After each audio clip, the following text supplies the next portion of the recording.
Hello and welcome to the deepest dive from MinMax. This is the best, most thorough discussion about Cyberpunk 2077 on the internet. Good morning, Night City. I mean, Suriel Vasquez.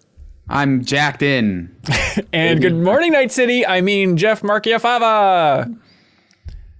I'm V, I guess. There he is. And Leo Vader is here too. Thanks for being here, dude. Good morning. I'm just consulting my many notes from my journeys in Night City. Are you really taking handwritten notes? Yeah. That's incredible. What's everybody else's note-taking strategy? I have a Google Doc filled with way too many notes to count, but where's everybody else at? That's what I do too. I got it right up here. Oh, perfect.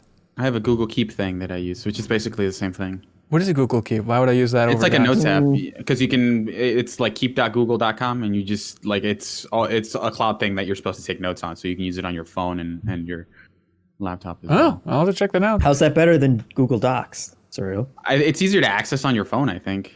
Like you don't have to go to a separate app, so you just go to the URL. And That's Google doesn't take your thoughts Yeah. Oh, They can't use that one crap. for the real Cyberpunk future. Google forgot about it, so they're not taking analytics there.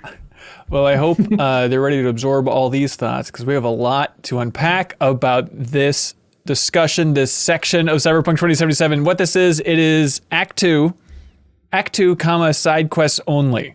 So this is covering all of the side quests in Cyberpunk 2077, specifically Act 2, which is basically the game. The bulk of the game is going to be in this Act 2 chunk. And so we had people over at patreon.com/minmax with two N's, of course. They submitted a lot of their thoughts. Thank you, everybody who submitted a comment. We'll be going through all those. Disclaimer.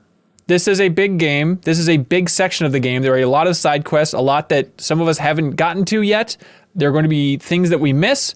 There will be future discussions. So if we miss something, you're like, oh, why aren't they talking about this? You can always submit a comment over on Patreon, and then we'll pick it up in our next discussion, which is going to be covering the critical path, the main story for Act 2, and that's going to be airing on January 14th. So we'll have a post up on Patreon on January 12th saying, give us your finest details and comments, and we'll read them on the show. So thank you so much. Also, heads up to everybody, you can unlock the podcast version of this discussion, as well as all of the other deepest dives that we've done, interviews we've done, max spoilers, early access to Leo Vader's show, podcast version of Ana Diaz's Refreshed, early access to the MinMax show, ton of benefits if you support us over on Patreon. So check that out. We'd appreciate the support. Okay, we got a lot of comments from a lot of folks that are playing this game with us in the MinMax community. Wonderful. We like to play a game called Most Common Comment, where we figure out the most, I'd argue, common comment. What are people writing in about when it comes to these side quests? Inherently a scattershot episode of the Deepest Dive, but what is the unifying theme? Leo, do you have any guesses? The man with the burning groin. Do I see burning groin? No, I think we got two comments about burning groin, but not the most common comment. Well, we only Suriel? got 3 comments, right? That's true. Delamain. Oh, okay. As a concept, the taxi quest line in particular did come up. That's maybe third place, but Jeffem, you got it? Is it still people complaining about bugs? No, it's not. I think we only got 1 or 2 people talking about bugs, which is amazing for the second discussion about Cyberpunk 2077. That can't be possible, considering everything I've seen on the internet. Well, it can't be possible based on my experience of the game as well, but we'll be talking about that, I'm sure. But no, the most common comment was about the Sinnerman quest. The Braindance Sinnerman quest. Close second was the BB from Death Stranding cameo. So those were the most common comments for this section. We have a lot to unpack here. Jeff, I'm curious, how's Cyberpunk sitting with you? My CyberQuest is going well. Yeah, I have only continued to enjoy it more to the point where I think like the extended media coverage of this game has gotten frustrating,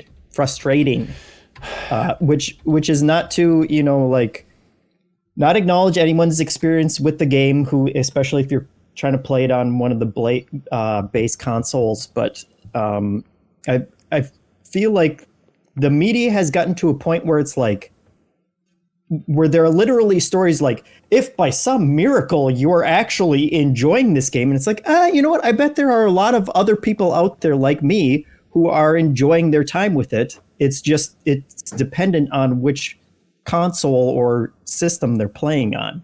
Yeah, and it's amazing because you're playing on Xbox One X, right? Yeah, and I've run into a few bugs which I don't think are related to the hardware, and I'm sure we'll get to that. And I've had 2 crashes in like the last 30 hours that I've played since the previous episode that we did. And so it's, I mean, it certainly still does need work. And they'll have to continue patching it and stuff, but it's not the, like the media makes it sound like CD Projekt Red just sent out, like bologna slices in everyone's game disc cases instead of an actual game. That's if you pre-ordered. Yeah. Well, I think I like where you're going. I think I agree. At the same time, it's a tough line to walk. 'Cause on the one hand, I think it is unforgivable to hide the console version of this game for so long and to release that and to disappoint so many people. But at the same time, I do think that, and this is a generalization, of course, but from the podcast and media that I consume on the internet, it is just, the larger narrative, Cyberpunk really crapped the bed. That's a shame. It's like, there is so much good stuff in here that it's a bummer isn't being highlighted. I think, to be fair, that's largely because of the way CD Projekt released this thing. So yeah, it does. Like I said, I don't want to invalidate anyone's experience or the anger that they have, and that's totally valid. And if for all the people, I'm glad that they can get refunds if a game has been totally disappointing to them. But it does feel like there is a bit of an echo chamber happening where it's like, oh God, this is just the worst thing that's ever happened in all of media. And I can't believe it. Somebody's got to take these guys down. They did such a terrible, it's like the No Man's Lie episode all over again. Like, I'm sure there are lots of people out there who are like us and are enjoying their time with it. It's just going to be a little more dependent because it is, crap on 2 consoles at least. Leo, what do you think of it so far? I said last week that I thought it might be the week I liked it the most, but that was completely wrong. I like it more than ever right now. Really? I'm really in it for the combat and the RPG progression and stuff. And as I dive deeper into that, going around doing like twice as many crimes as I do side missions, just because I want to get my attributes up so badly to pass all the checks and to, achieve these perks I'm going for. Yeah. It's super satisfying. And just moment to moment, like I've got slow-mo while I'm sliding and dodging, and I'm using shotguns to knock people back and then hitting them with a baseball bat and then hacking them to finish them off. It's like there's so much you're doing moment to moment, and the hacking I've fallen in love with in such a big way that I am in love with this game right now. Oh, good. Yeah. And it is crazy that we put tens of hours into the game this week without really doing any of the story stuff, and yet like our passions have grown. And I'm in the same camp as Leo. It's mostly because of the progression, getting new weapons that have really changed and made the combat more interesting, and those kind of things that it's like, I'm interested in seeing where the story goes next, but I've just been enjoying, the side gigs and stuff. I feel like I'm primarily playing for the story, so I'm definitely in the camp of jonesing for the next big story beat. I'm ready to go on that front. Before, Suriel, I want to get your take too, but this seems like a good opportunity. Tactical Dreamer submits a comment on Patreon saying, I'm still liking the game a lot, but around 15 hours in, I already feel like I'm pushing against the boundaries of perks that I actually want for my build. One of the major improvements over CD Projekt Red's previous games is that the leveling has felt significant where it never did for me in The Witcher 3. I'm starting to feel less engaged as levels taper off in usefulness though. How are your builds going in general? Loving my builds. Yeah. I just got level 16 intelligence, so I can craft the epic quick hacks, the purples, and it's unlocked a whole new arrangement of quick hacks that I didn't realize are even in the game. Like I can inflict someone with cyberpsychosis now. I can just make somebody have that and they start fighting their enemies. There's one that's just called suicide, and you hit somebody with it and they drop their big gun, pull out a pistol, and shoot themselves in the head. Jesus That's Christ. They're pretty dark. And you're still playing on hard, right? Yeah. and just annihilating. I think there's a distinction here that's interesting. Ben Taylor submits a comment, actually replied to Tactical Dreamer saying, I'm 45 hours into Cyberpunk. I've been reasonably happy with a hacker-focused build. Most of the upgrades feel pretty important, allowing me to use quick hacks, regenerate RAM much faster, and have my hacks spread across a room more efficiently. But looking at the weapon tree upgrades, I can see how some trees would get old. Lots of the weapon stuff just feels like generic 3% more damage perks. I love using the revolver, but I don't even want to put any points into the tree because it's like none of these are fun. It's like 3% increase to movement speed while aiming or whatever. It's just like I can still use this revolver that has high DPS and still do good with it and not feel the need to level it up at all. Yeah. Yeah. I feel like after the first conversation, I was like, oh, maybe I should focus on melee. I think that would be fun. And now hearing these discussions, it's like, I think I need to pivot again and start focusing just on more intelligence, more just of the hacking stuff. I've kind of been, maybe this is something that Disco Elysium taught me, of just like banking points for when I need them. So right now I think I have like 8 stat points banked for whenever I need to brute force a door or I need to do a hacking thing. So I'll that's when I basically level my character, is when there's a gate that I can't open. I think that's worked out pretty well, where I never feel super gated unless, like it happens often enough that there are times when I need to find another solution. So I've kind of been a little less kind of focused on like, okay, I'm going to build my character this way. I've mostly been focused on like what short-term gain can I get here? And all that's meant putting a lot of stuff into hacking, because I think the hacking stuff is probably the thing that sets this game apart most, is like being able to modify enemies and stuff. But like approaching this game as a stealth game, I think is maybe makes me feel like I'm playing it wrong, because there's not a ton of like variety if you want to do that. Because the thing that I want in this game most is like a silenced weapon that works well enough to be the thing that I want it to be, which is basically like a Metal Gear Solid silence pistol, right? Yeah. When you shoot someone and they fall asleep.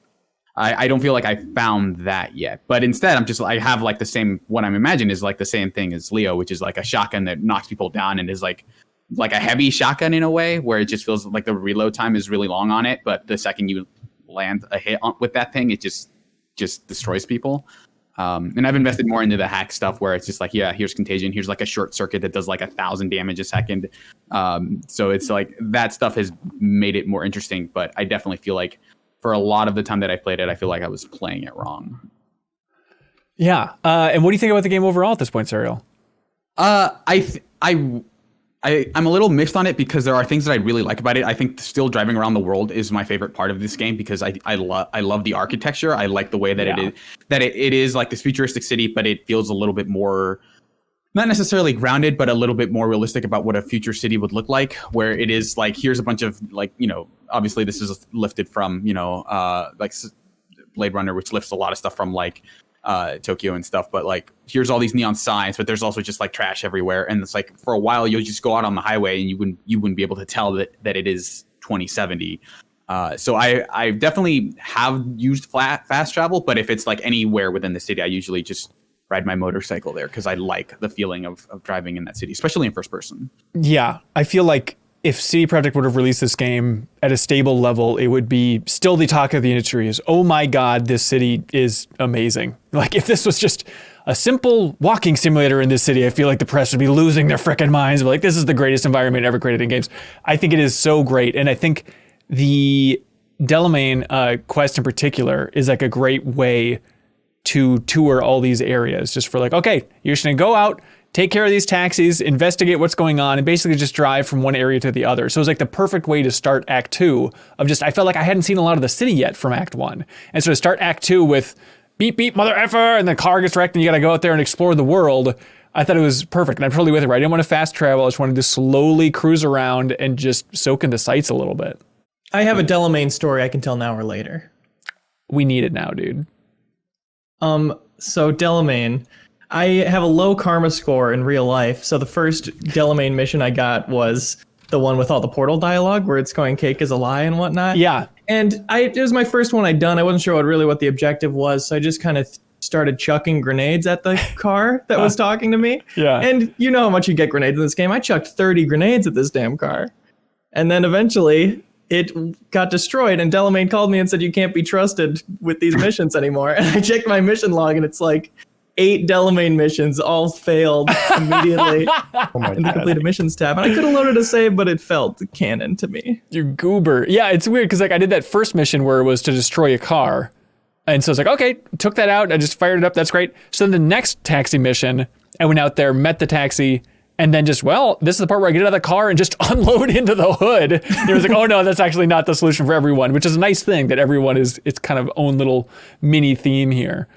Yeah, I was going to say, Hanson, I came to the same impression as you did about how, like, this is such a great introduction for just going around and exploring the city, except I put off doing those until last night. It was like the last thing I did because I thought they were going to be super boring. I was like, well, I don't want to have to go around and just find cars and then bring them back. I didn't realize each one kind of had its own special thing going on. And then when I was doing them, I was still like, wow, there are so many places in the city that I haven't even been to yet because I've kind of been in that, northwest center-ish region so long doing all these different side missions. Right.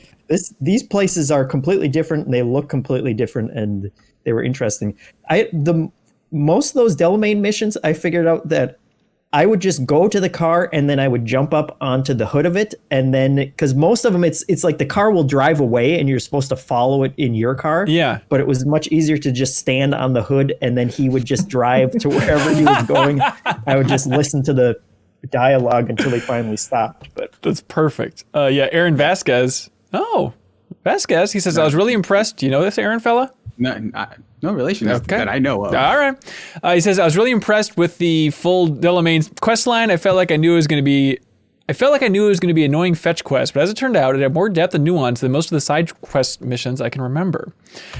Yeah. I like the one car that you have to drive, but it like freaks out if you get going too fast. Just like the different AI. It's just a good way to deliver wild personalities that have like malfunctioning or paranoid AI in each different cars. Well, here's an over-the-top character in a way that you've never experienced it before. Even if one of them is just going to be Ultron, basically, from Avengers, and obviously the huge one of them is just GLaDOS from Portal.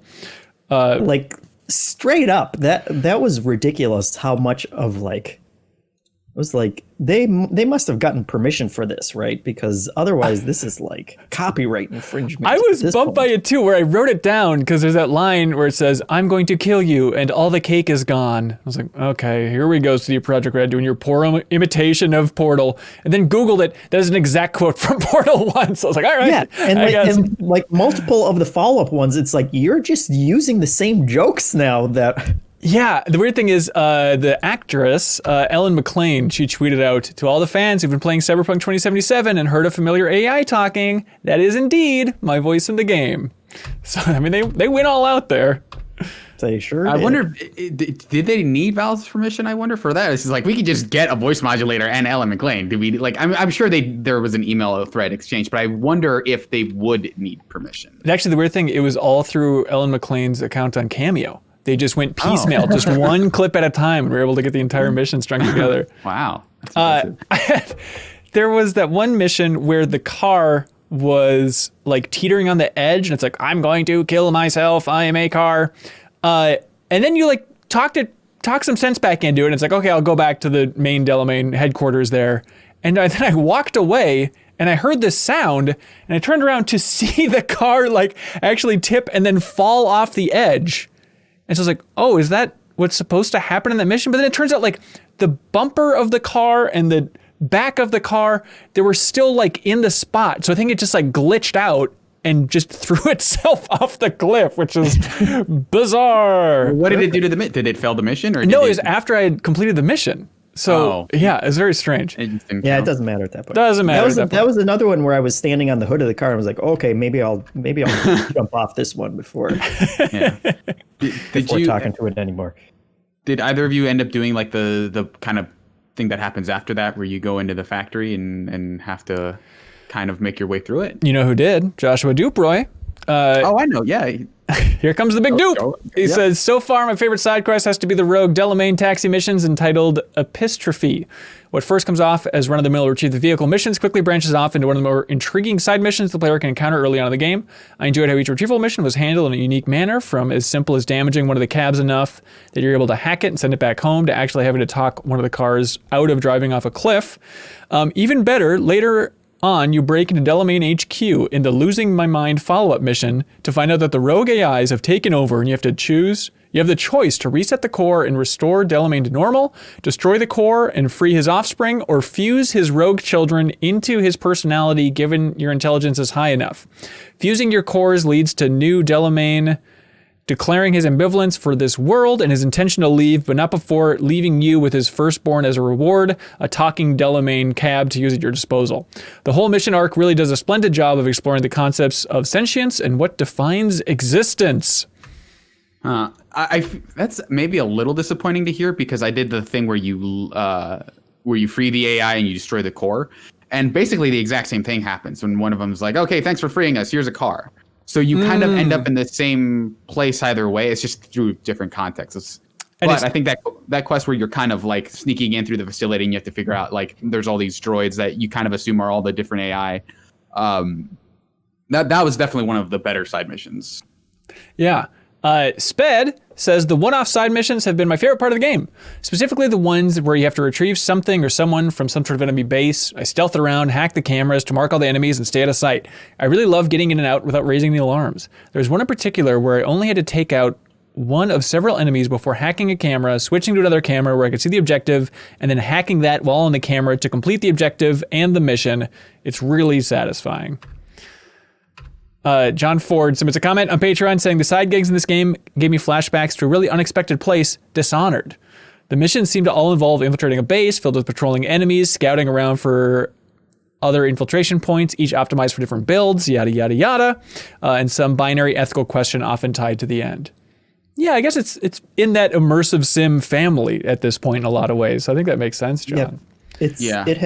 It's felt a little Hitman-esque too, just without the disguises as well. I've gotten that. I haven't been enjoying the stealth side of things. It's not quite as fancy, but you still can use some of the hacking abilities and things. I do wish I had more options for. I'm kind of in the same camp as Serial of like not having a gun that I can really rely on if I do want to take someone out silently, although I did just get a revolver that you can also use silencers on. And the DPS is kind of misleading sometimes because it's just telling you literally what highest damage per second is.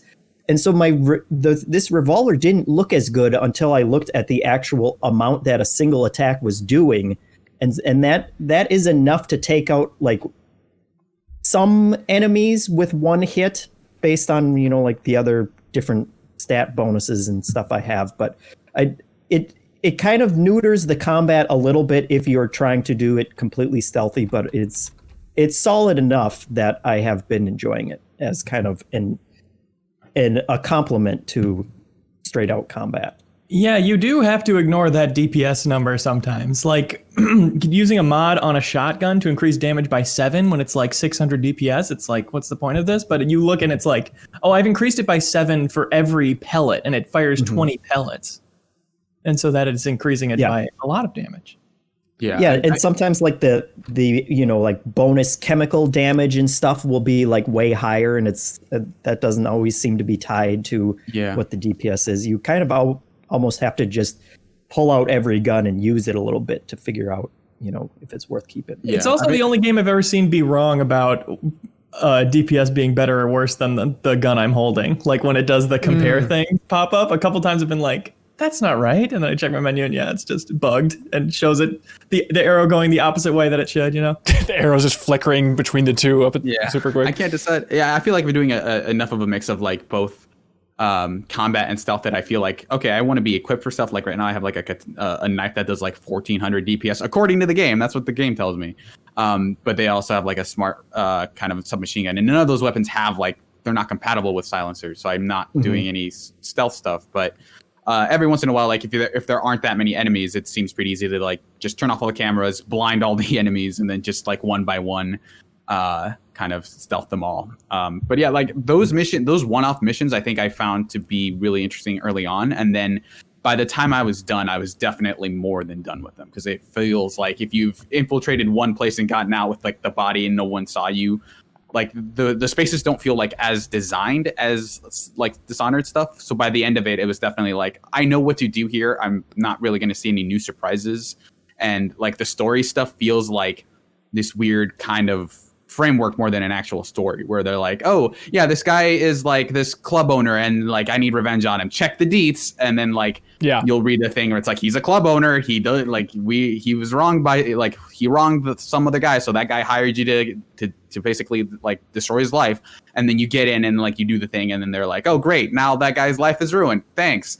And then like that's kind of like the one side story. So I like, that's one of the reasons I do kind of want to get back to the main stuff, because it feels like they voice so much of it that it feels like a waste to waste it on like, okay, here's like a one page story that isn't all that interesting. But on the combat side, it feels like, okay, this feels like it's repeatable content more so than like bespoke, like here's a cutscene that is going to tell an interesting story. Yeah, Ed Bloor seems to agree with you. Story says, I think there are some great side quests, but I found quite a few don't feel like they ever get going. There are quite a few small side jobs where the setup is interesting, and then the quest is over really quickly. Like the one where you're talking down a news reporter from killing himself, which seems to resolve in about 2 dialogue lines. I was hoping the Parallels Mind Control quest would have another mission, but I guess I'm holding out for DLC. Riverward's quest line and the Sinnerman quest are great, as they feel like they have proper arcs where you get to know the characters and can affect what the outcome is. Perhaps fewer, but more developed side missions would be better. Yeah, there's like half of these missions I'm like, oh, I'm interested to see where this is going, and then the story is over. Like there's one that I thought was going to be a larger story than it was, where I think it's called On a Tight Leash, where the kind of like the setup for why you're infiltrating this place is like, oh, Arasaka has manufactured this attack on itself to instigate Militech so they want to go to war with Militech, and so you're like infiltrating a place to figure out that that's what's going on. And like that seems like an event that would have a lot of ramifications for the larger game, but it definitely does not feel like that's where they took that story. It's just like, well, that thing might be happening anyway, here's your money like later. I hope that they follow up on that, and maybe I'm wrong and there is like a whole elaborate storyline, but I feel like I encountered enough quests like that where I'm like, oh, I want to see where this is going, and then it just ends. Right.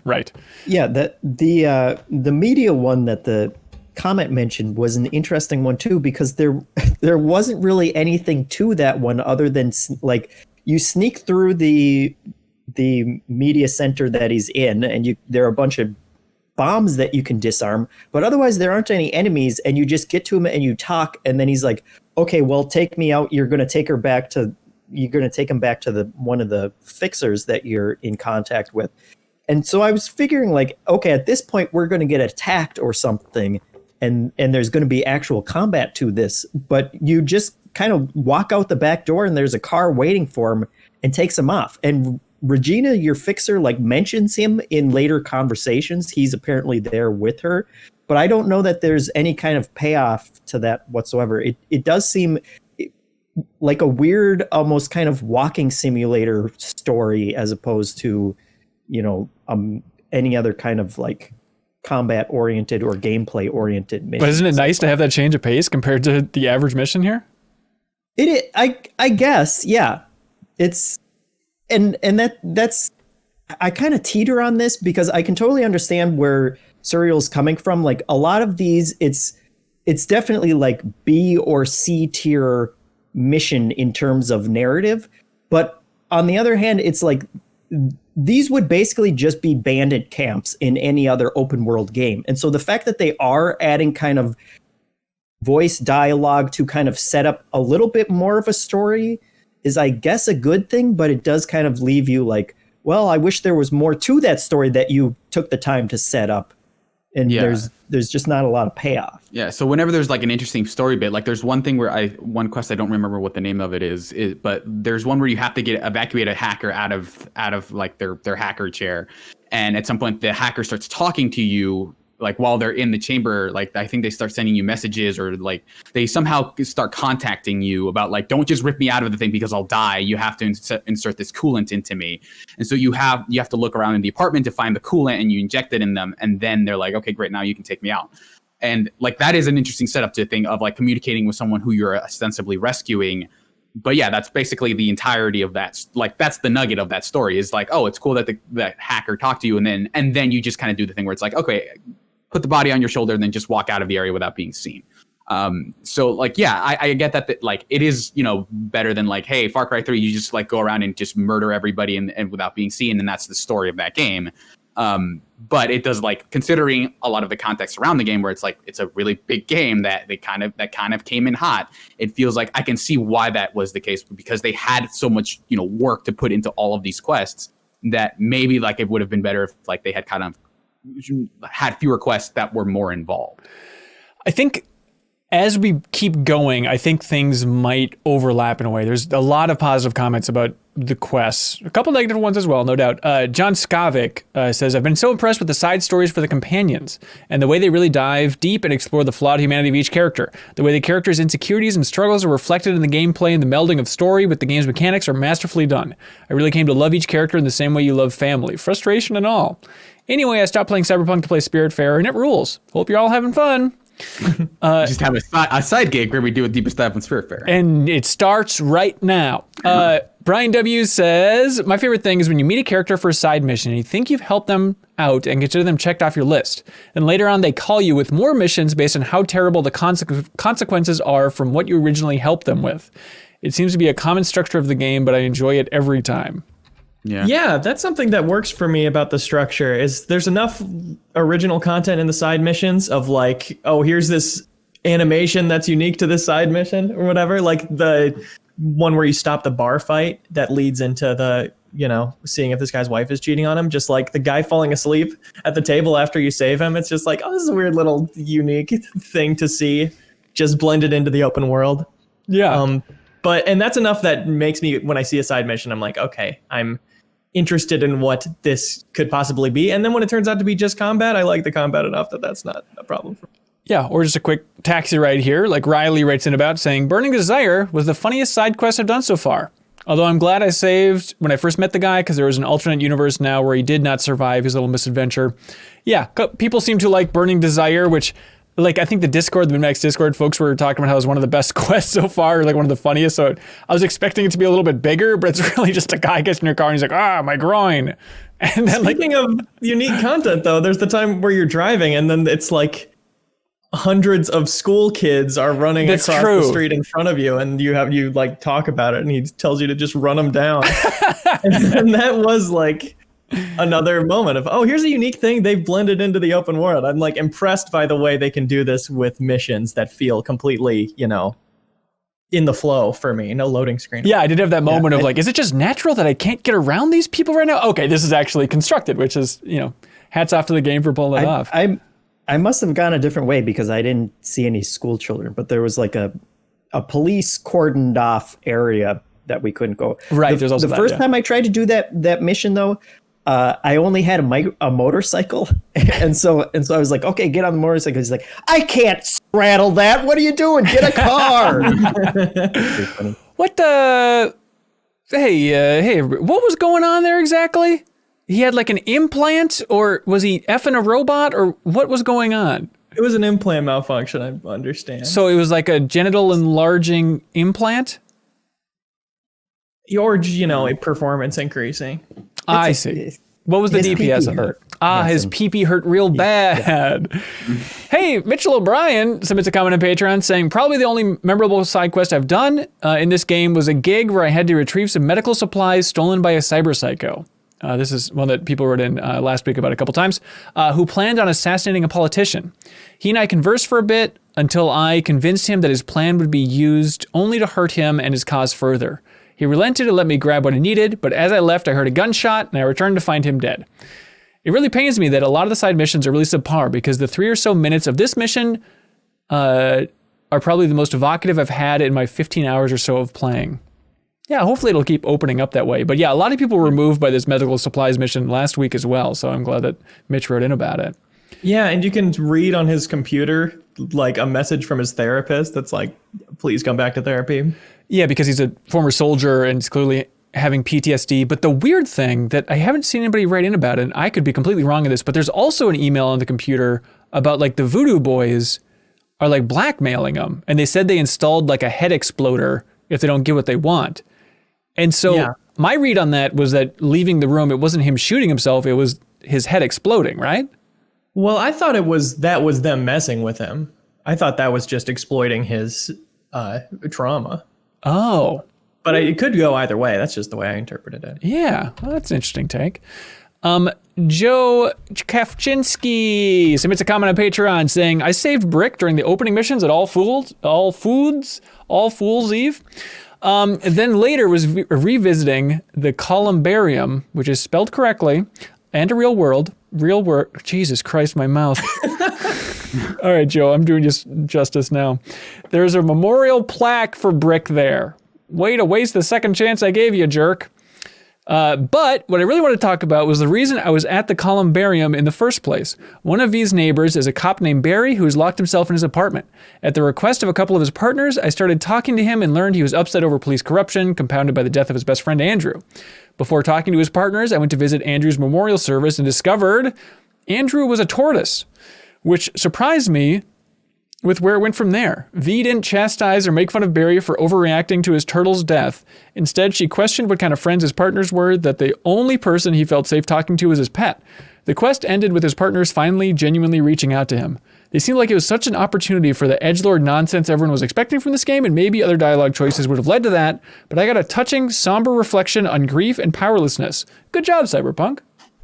Yeah, I definitely feel like the better quests that I found were... plug for better quests. Yeah, the better quest on Patreon, check it out. But the ones that I found that I think were the most interesting were ones that kind of didn't feel compelled to have a bunch of combat in the middle, because that made it easier for them to kind of tailor those moments. Because I think I really like that one, because I actually found out that if you just straight up talk to the cops and don't visit the memorial, like, it ends really poorly because the cops don't understand why he's the way he is. And so there's a lot of, like, breaking through to a lot of, like, masculinity of like, oh, but like he's a cop, he should know better, like he should be tough or whatever. And like if you don't go visit the tortoise, you kind of can't relate with them. So they're just like, oh, buck up, like you do your job, and then he kills himself, right? And so that one can definitely can go poorly. So I like that it is a reflection on, like, this person's really, like, how did maybe try to reach out to someone when they're having, those kinds of issues. And I think there was a couple of other ones that I really liked. One of which is just like, you find a random monk out in the open world, and he like gives you a brain dance that is just like a meditation. And you can find him multiple times throughout. Like I found, I think, all four of them. I think there's four, where you just go and you meditate for like a couple minutes. And it's not a thing. It's not involved. Like, that person's not like, involved in some larger plot. It's just like a guy who you're kind of like trying to figure out what his whole deal is. And at the end, you don't really do that. It's just like, oh, he's just here and he just likes to meditate around various parts of town. And like those are the quests that I think I felt the most Witcher-like. Which was for me like really refreshing to see. Yeah, Reed Harry submits a comment on that one saying, did anyone else do the monk quest near the north side of the map? I was ready to negotiate with the Maelstrom who were torturing him, but upon walking up to the guards, they immediately went aggro. I tried silently killing the guards and then walking into the little hideout the monk was in, but still got shot at anyway without any conversation. Finally, I managed to fight all the Maelstrom, and the monk was mad at me for killing people. What gives? Yeah, I didn't even encounter Maelstrom in that mission. He was just around. Like, he didn't seem to. I guess either I don't remember that, or it wasn't part of my quest, because I definitely don't remember him having to fight any. I do remember a quest where there are two monk brothers, and they're both they were both kidnapped, and one of them managed to escape, but had a bunch of prosthetics that the Maelstrom had implanted in him, and then you were trying to rescue the other one who hadn't been implanted yet. I think that was the one this email's talking about, I think. Okay. Yeah, I think there's the monk and then there's the Zen Master. And I think what you're talking about is the Zen Master. The Master, yeah. Yes, so Zion Gonzalez writes in about it as well, saying, I was wondering if you found the vending machine or the Zen Master. The side missions are so cool and they have zero action. I feel like seeing these side missions really takes it up another notch on the enjoyable level. Mark Sharon also says, I've only seen him a couple times so far, but I enjoyed it every time I run into the Zen Master. As someone who's working to incorporate more mindfulness and meditation into my life, I appreciate that the game gives you the opportunity to sit quietly for a moment, especially in a game like Cyberpunk, which is known for its sensory overload. Yeah, especially if it's like a 2-minute guided full meditation. Was like, wow, this guy's still going. He's saying a lot of nice, peaceful things right now. It definitely does feel like you need that kind of break. You need it to force you to take a break because it's like so pulling you in all these different directions. I feel like I'm so incentivized to just sprint from crime to side mission to Ripper Doc to whatever. And it's like I really have to make a conscious effort to just slow down and walk places and just take in the city more. Yeah, mindfulness within the game. Did everybody pay Victor back? Mm-hmm. Yeah. Yep. It was the weird moment of handing him 21,000 eddies, and then he's like, nah, you keep it. I was like, oh, that's very cool. Thank you, game. Then it's like, no. V like insisted that he actually take it. I was like, V, no! Like, we want that money back. What are you doing, you fool? Yeah, also, man, now at the point where it's like 20,000 is like nothing. I have like 200,000 in my wallet at this point because there's so many ways that you can just end up getting paid. And so, yeah, it definitely helped that like by the time I paid him, it was like, yeah, whatever. I $20,000, you can have it. Yeah, another robot submits a comment saying, first of all, CD Projekt Red made a pretty good Ubisoft game. Second of all, is anyone spending money? I had 300K and only decided to buy 75K of cyberware because I didn't have any other use for the money. In fact, is anyone utilizing any of the systems like upgrading and quick hack creation? Oh my God, yes. Yes to all. I love that the money matters in a way that it doesn't in a lot of games like this. But I've saved up. I did a lot of side missions and I blew $110,000 on an amazing legendary baseball bat. That was like 50% higher DPS than the next closest thing. Yeah, I was going to say that I think they did a really good job with just the entire item economy, both the money and also like all that junk that you're actually picking up, you can just turn into crafting items that you can then use in the crafting system, which is a whole nother, like super awesome system that gives you a lot of different options. And so I've been like, I have still been grabbing, like picking up everything that I see like Skyrim and Fallout in those games, except I feel like I actually have use for all of them when you don't really in those games. Especially all the vodka. I have a lot of use for that vodka. Find a place for it. Yeah. I will say it's like, I can tell how if you're doing the opposite build from me, you would be having much less fun with the game because like if you don't put any points into technical, you can't craft even green items, never mind blues and purples and oranges and stuff that's actually useful beyond the first 5 hours of the game. Yeah. It seems like you have to lean into the crafting for the loot loop to be satisfying. Yeah, I definitely feel, I wonder how much of this is maybe the way that I'm playing personally because, the focus was on side stuff. So I just figured, hey, like I'm not even going to do the first story mission that they tell you. I'm just going around and I'm going to clean out this map. Yeah. And that's what I ended up doing. And so like 30 hours later. And so now I just this morning met Takamura. And so like, I wonder how much of it feels they just don't tutorialize that stuff or if I just haven't gotten to that stuff yet, because like it took me a while. Like by the time I had that much money, that was when I started spending money. And I kind of felt like I felt good about having done that because then I could just go immediately to all the really expensive good stuff instead of like, oh, I'll buy this for now and then buy. So I had like a huge upgrade like in the last couple of days of just like, now I have gorilla arms. I have like one of the best, like incredible, like legendary sword or whatever. I have all this great stuff. But, up until recently, I was just basically just doing those missions over and over again.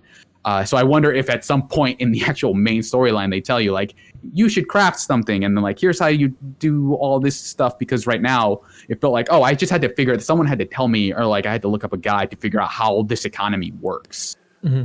Yeah. Yeah.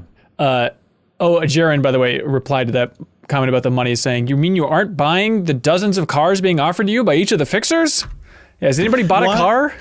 No. Why would you? Am I missing something? Yeah, I haven't bought. You got to clean out that map. I know. Yeah, I was thinking about actually just like loading up Cheat Engine or something and just getting the exact amount of money I need to clear all those things off of my map. I have no interest in doing them, but I want those icons gone because they're the same. They light up the same as quests. Yeah. So I keep thinking like, oh, I have this other. Oh, it's just the car. Oh, right. And that's like the 13th time I've checked that one icon, and it's still the same car, and I don't want it.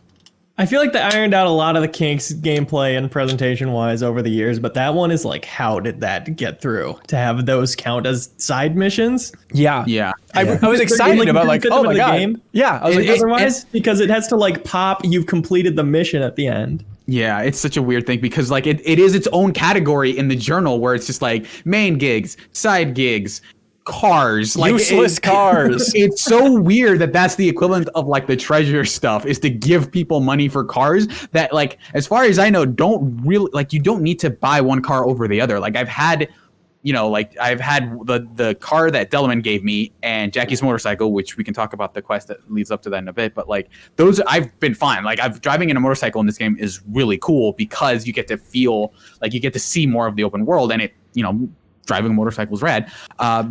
So I don't feel the need to like buy the umpteenth car that Regina's offering me. Like, hey, like it feels like everyone knows that I don't have a car or don't use cars. So it's like, hey, you could really use a car. But this is everyone in my life is like, hey, you should buy a car. You should really. It's really cool. It's the coolest thing to do in this wild future is to own a car. Yeah. Look, I know that you don't want to have a car. You've talked about us about how you don't want to get, married to a car or whatever. But look, I know I have a friend. I want them to introduce you to this car. Okay. I promise this isn't a mass text.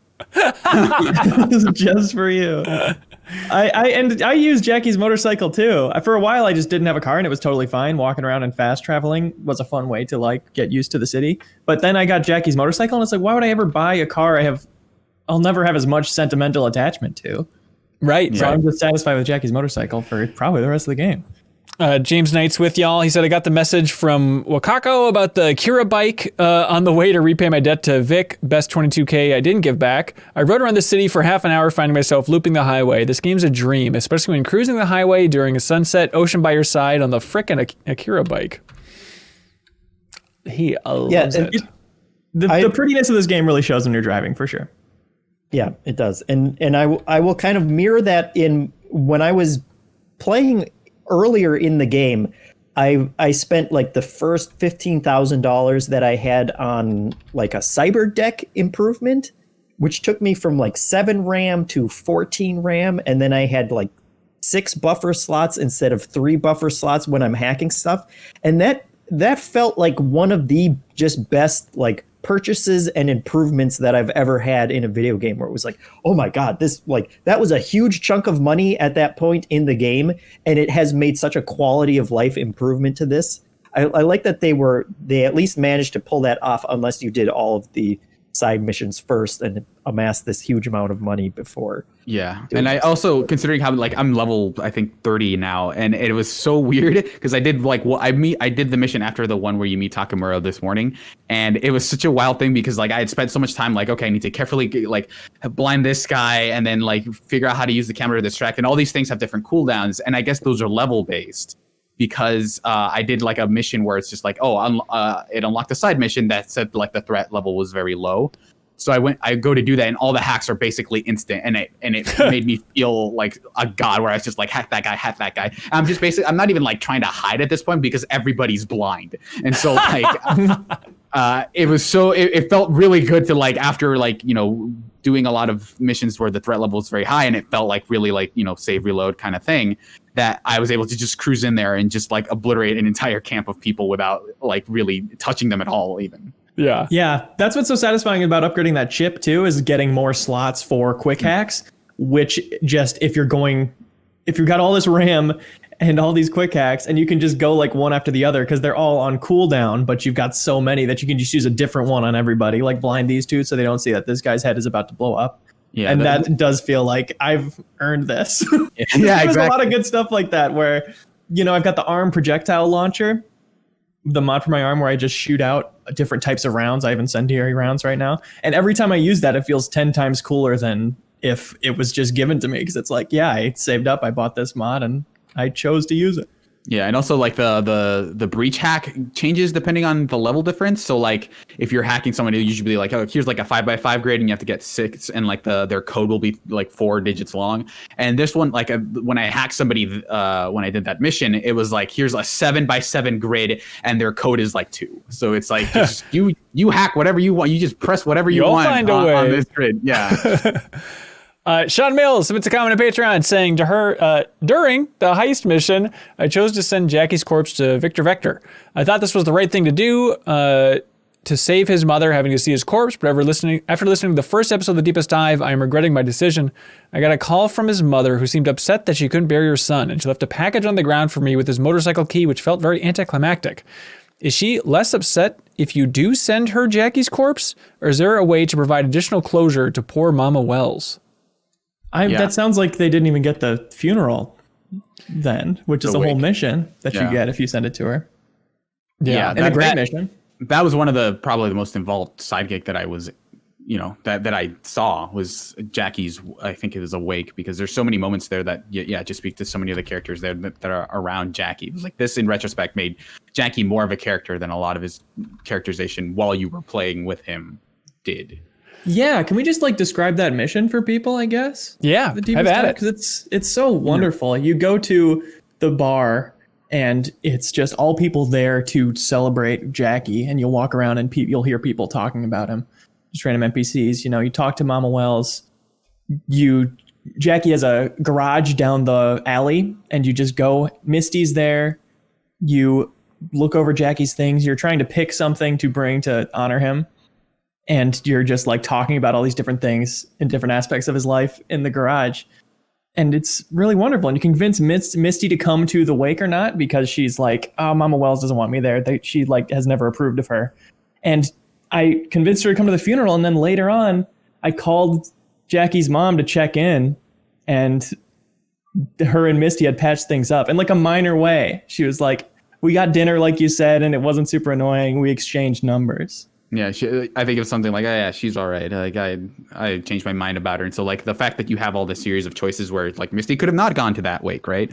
I think that to me, that's what I want to see a lot more of. Whereas I feel like doing that one and the Delamain quest kind of back to back early on, I think set a really high bar that I don't that I didn't really see filled until most of the game that I've played so far, at least narratively. I do have some qualms about the Jackie stuff of just there's very much every person of Latin descent is involved with the Valentinos in some way, and it just feels very okay, this is the tone you're setting in to let people know that people are Latino, and it's kind of it does feel really corny, and it's just they have the guy I think who's sending he's sending in a translator, or not a translator, but someone in his stead because he's in prison, so he's I'm gonna read it off, and it's all in Spanish, which is fine, but it's they could have leaned a lot less into that aspect of it, of oh, everyone's just involved in gang violence here, which they haven't done with Judy yet, as far as I know. But that stuff I found a little bit okay, you're leaning too hard into this. But I think that as a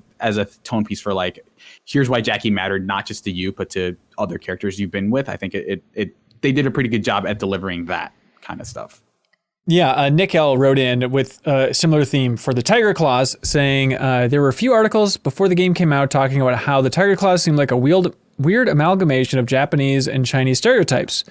Some have responded with theories that they're a reflection of Japanese and Chinese culture melding, but have seen no in-game explanation for such an event. Arasaka is distinctly called out as a Japanese company. Saburo's nickname of the Emperor to emphasize his power and his company's power is distinctly more like a Japanese title than a Chinese one.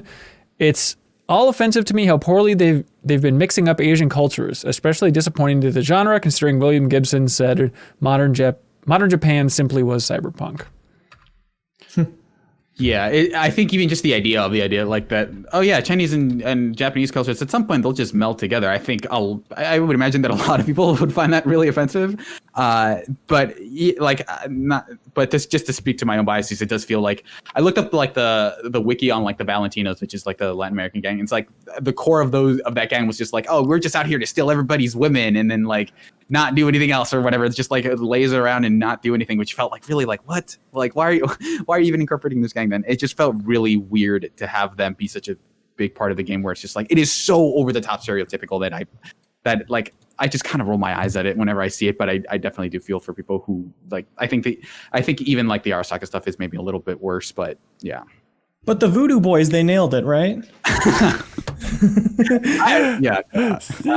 can make no excuses for the handling of gangs in this game. It definitely does feel like Street Fighter 2. Here's the region, and here's what you expect and see from that region. Yeah. Muskie Goron says, I thought it was really touching when I got back to Jackie's garage/apartment. I thought it was interesting how Jackie lived in a tiny apartment with a big workstation while V lives in an apartment overlooking Night City. Maybe it isn't the greatest apartment, but I feel like V's living quarters were far more comfortable than Jackie's. But the thing that stood out to me the most, though, and correct me if I'm wrong, but it seemed like Jackie didn't have a bathroom in his garage apartment. Where did the man bathe? You tell us, Muskie Goron. Nat K says, in the quest gig, 5th column, V is tasked with infiltrating a Valentino-operated restaurant to find intel on a PC in their office. Scoping out the joint by politely posing as a customer, I looked around and tried to count the guards, gauging the fight I might be in for. As I scouted the place out, I walked up to one of the guards and was surprised by a proper dialogue prompt. It turns out V recognizes this guy. He was at Jackie's funeral. I was able to use this connection to get him to let me go upstairs with him. After a quick toast to our deceased chum, he told me I could chill out upstairs but not get into any trouble and went back to his post. With the entire upper floor at my disposal while in plain view of the cams and guards thanks to my Valentino acquaintance, I quickly slipped into the office, stole the intel, and escaped clean. What a cool hidden quest. That's completely optional. The game never prompted me to try chatting up the guards. I wonder how much else is tucked away in discreet spots. Yeah, speaking as someone who did that quest and didn't do any of that, that definitely seems like a pretty cool way to approach stuff. Yeah. Yeah. There was another quest that I ran into like that where they said it was like a Romeo and Juliet thing where the guy from this one gang fell in love with the girl from this other gang and you were being sent in to kill him. But when I got to the apartment, like it was a Valentino gang and everyone was way higher level than me. But I could just walk up and press the intercom, and then it gave me a street kid option, which is like one of the only times where it was actually helpful. And it was just like, yeah, Padre sent me because he's one of the guys, and they just let me in to go talk to him. I basically talked my way in through the entire apartment and then up to the guy, and then I basically talked him into just skipping town, and then I was able to just walk right out. And that was like, I like those options when you can just completely avoid combat if you have the right skills or whatever. But that's awesome. It just surprised me of like this is like so many other scenarios or gigs that I've done like this where I'm just supposed to kill this guy, but I was able to completely bypass all of it just by being street smart. Yeah, Spencer Bertine comments, says the character and locational overlap within Sidequests is very fun. One moment I'm sharing a tequila with a Valentino gang member, Gustavo Orta, at Jackie's funeral. Then some 20 hours later, I'm asked to murder him for the 6th Street gang to exact revenge. Another gig asked me to kill the head honcho of the Animal House, a fight club in Rancho Coronado. I was simultaneously following the Beat on the Brat quest line and used that excuse to gain access to the club, then hopped up to the restricted area to commit murder for money instead of fighting. How cool! Yeah, things overlap in cool ways. I will say the Beat on the Brat quest is maybe my least favorite quest in the game because it is a weird showcase for how not good the melee combat is. Yeah, just like they technically hit you, you can see their arm hit nothing 2 feet away from you, but just because of the timing, it did 2/3 of your health bar. Yeah, exactly. And I had like the most consistent bug that I had was just sound. In that, like, there are just whole conversations that were one-sided on my end where V would say something and you would see the subtitles pop up, but they wouldn't say any, like, you wouldn't hear anything from them.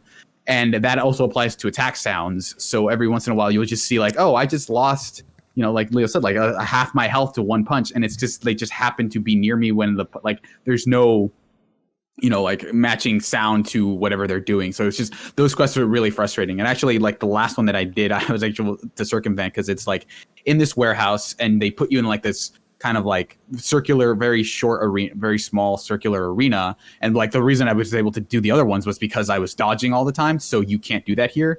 But I actually, like, there's 2 ladders next to them and I just somehow managed to latch onto one of them accidentally, which I don't think you're supposed to be able to do.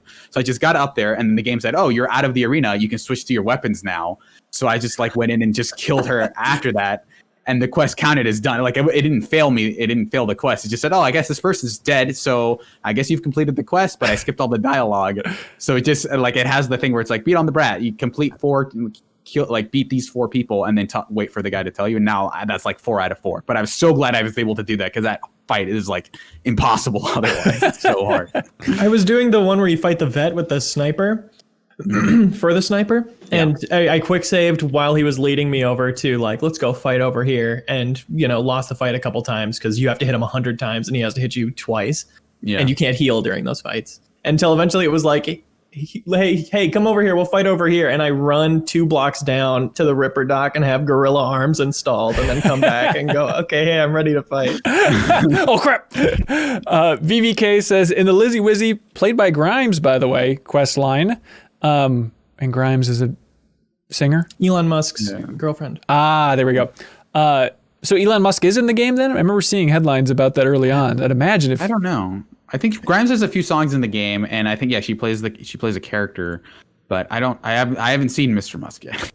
They describe it as a Muskian world. In the Lizzie Wizzy quest line, I love that she calls you over to the hotel to help her get rid of a dead body, and you just pick up the body, walk 10 steps outside her hotel room, and toss it in the hotel trash. Overall, these Act 2 side quests are where the game really seems to shine. The quality of so many of these quests and storylines is what I initially expected from CD Projekt Red before all the justified backlash, and this is what I was most looking forward to in the game, and I think it delivers in that regard. Whereas BeatenDownBrian... Oh, go ahead, Serial. No, I was just gonna say that's the stuff that I hope to see more of. Because I feel like I've put 40 hours in this game and haven't really started it yet, which is because I feel like most of the quests that I did were like those repeatable like one-off quests where you don't really get like we mentioned earlier like a kernel of the story but nothing really substantial. It's just the gigs, yeah. BeatenDownBrian says, over by a pier on the West Coast, you can find a group of 3 friends who are trying to repair an old roller coaster. You end up helping them out and get it going again, at which point they all chicken out from riding it, and you suggest to try it first. So here I am, sitting on a roller coaster with frickin' Keanu Reeves next to me. Exciting, right? But what follows is the dullest, most gonk ride imaginable. It feels like it travels at 5 miles an hour and throws up time prompts for you to raise your hands and cheer, because apparently this is supposed to be exciting. While I'm enjoying the game for the most part, and some of the characters are preem, this gig encapsulates my feeling of the game so far, in that while certainly it has big ambitions, the end product still feels very undercooked at times. I like that. I thought it was an exciting roller coaster ride. Edge of my seat, man. Yeah. One thing is that like we mentioned earlier, like the people you're taught, like the friends there, like could not be like more stereotypical like Haitian. Like it's really weird how weird they lean into that stuff when they don't really need to. But yeah, it was very weird to be like, would you like to be happy now? When they're like when they give you the prompt of like cheer and like it's not even like. It's not even that intense because it's just like you just raise your arms and a very canned like line comes out of you, and so it just like I think they would have just done better if they had just had the roller coaster, because I didn't really mind the roller coaster itself. It's the fact that like it's like, hey, you're on a roller coaster. They really lean into that fact when the roller coaster itself is actually pretty decent. Solid. I liked looking at the tracks because it doesn't look like regular roller coaster tracks. You think, like, wow, how did they make roller coasters in this world? Yeah, good lore. And the first hill isn't the highest one, which is like physically how roller coasters have to work. But however they're built here, that doesn't have to be the case. Leo, did Surya and I ever tell you about that roller coaster we went on in Japan? I think it was in Odaiba, where it was a roller coaster, but also a rhythm game at the same time. So everybody's sitting in the cart. This was with you, right, Surreal? Yeah. Okay. So everybody sitting in the roller coaster cart had like buttons, and then there were like musical sequence where you had to like press the button, and then it scored everybody at the end, but who had the highest score, which that pitch blew my mind because I thought it was going to be like Amplitude or like Rock Band and the notes were going to be on the track.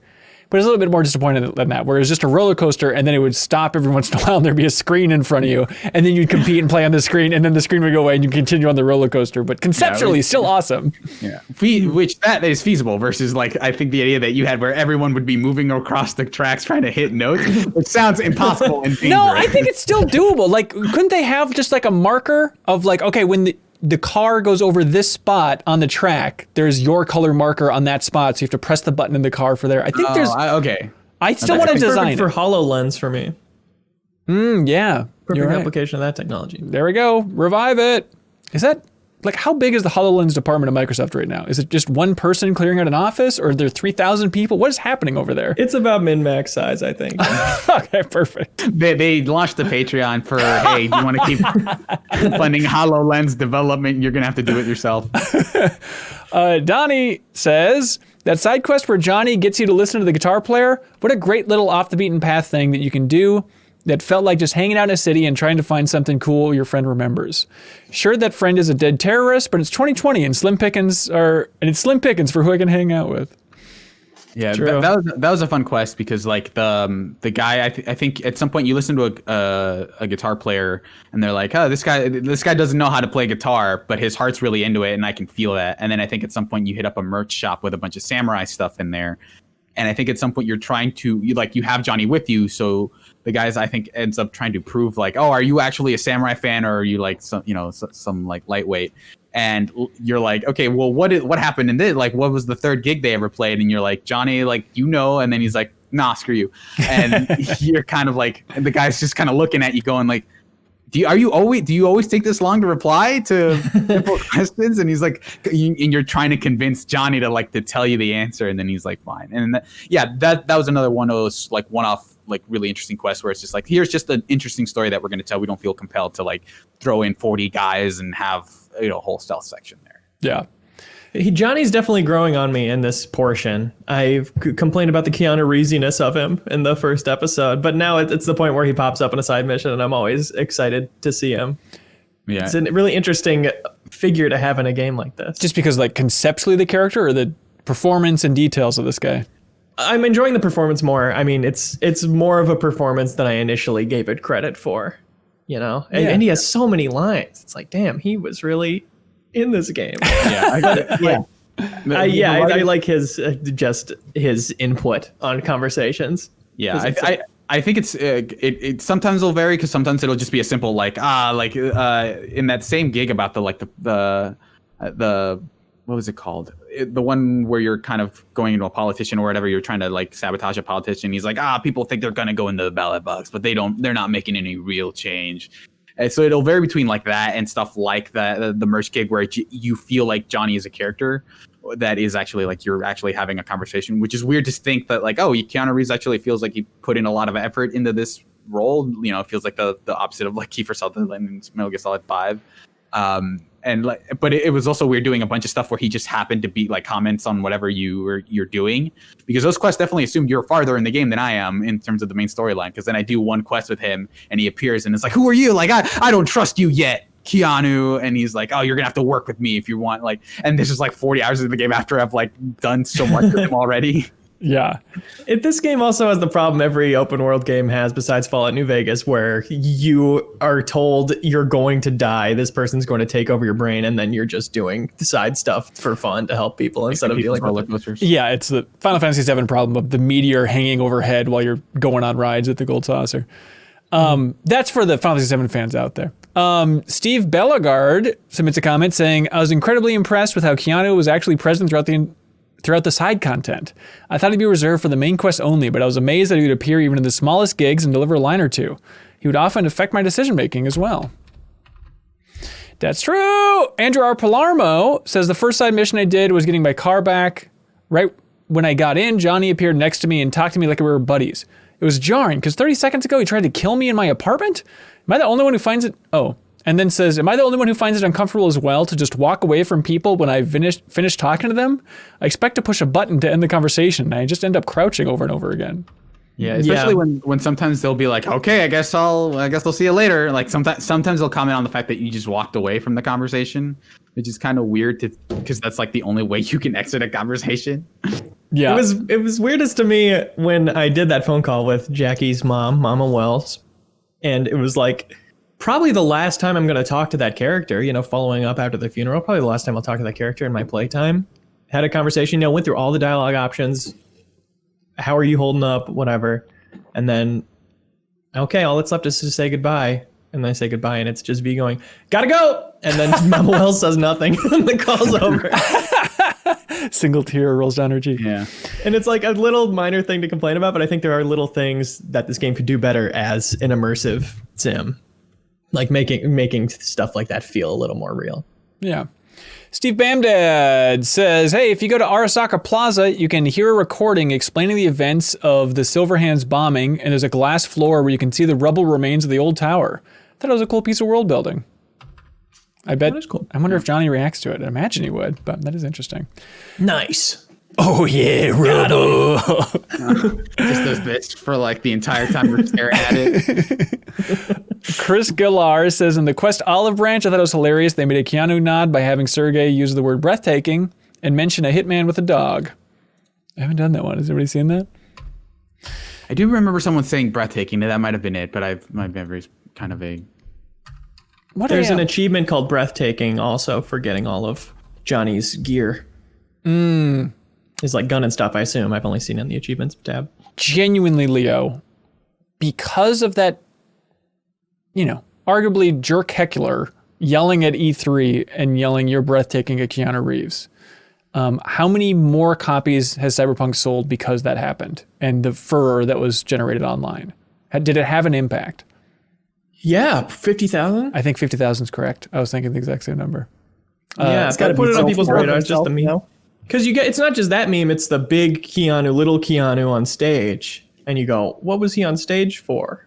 And where do I pre-order it? Oh, not him being on stage, specifically the heckler. Oh, yeah. Well, I think it came out of that because he's doing the point, I believe, in that meme, which he did. When you're breathtaking, and he's like, his feet are kind of off kilter because he's just a weirdo. He's not in control of his own body. We remember the pose. Oh, yeah. Stefan Deja Stevens says, I haven't seen anyone really comment about the Paralysis quest. Probably my favorite side quest in the whole game. It combines my favorite parts of some of the others, intriguing story that connects to a larger plot that your character is not the center of, quiet moments with strong character interactions, and genuine consequences for V and other characters involved. Specifically, the second quest that involves uncovering what is essentially a mind control conspiracy that ends with the conspirators saying there's nothing V could do to change what their plans are. I love this ending. Even in a game genre that's all about player choice and consequences, it just makes the world feel so much larger. Good one, Stefan. BeatenDownBrian. Oh, again, you dirty dog.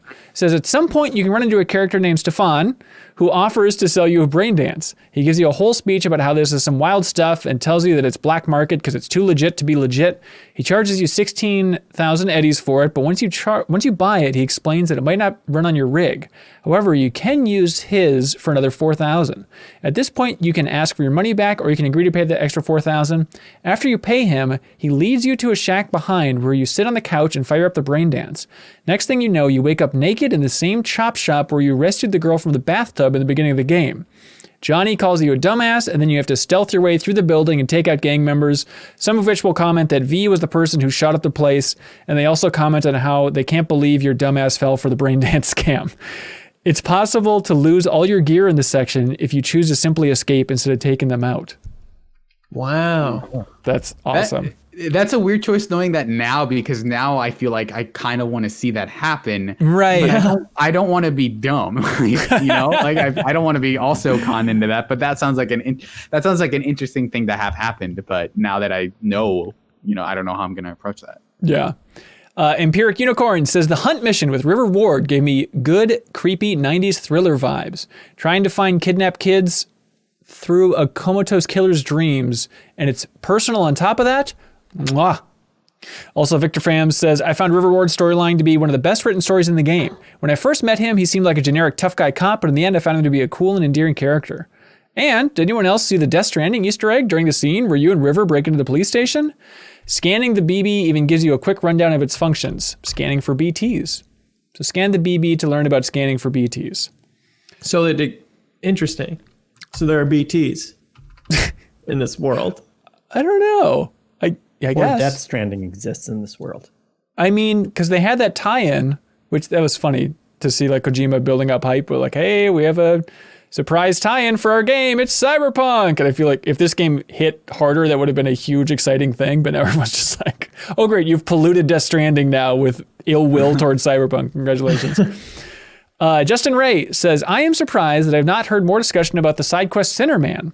This quest starts as a generic mission to kill an inmate on death row for a man's revenge and ends with you nailing the inmate to a cross because he had found Jesus and needed to be crucified while recording a brain dance. People love this quest. Rich McLaughlin says the twist on the Cinderman questline reminded me of Red Dead Redemption 2's fishing quest. Jeff, Red Dead Redemption 2 is this game that released a couple years back. It's known for having a really great story and interesting quests. Wow. Anyways, it sets the standard premise of go pop this guy and plays the that's not what this quest is card very interestingly. Of course, if you get trigger happy and shoot the convict too soon, you lock yourself out of some quality content. That the choice was tied to player action and reflex rather than a dialogue option I stared at for 5 minutes made it even more meaningful. And Chris Culkins loves it, saying, I love it in games when they present you with an opportunity to flesh out more of your character's backstory. Like in the questline Cinderman, where you can define your V's view on religion and Christianity specifically. The writing in this quest had me thinking about it well into the next day, from being in the room with the mother of the guy your companion killed and watching that scene unfold, to discussing the idea of God with Johnny and what an afterlife actually means in this context in this cyberpunk universe, since V technically died and came back and Johnny lives as a construct in your head.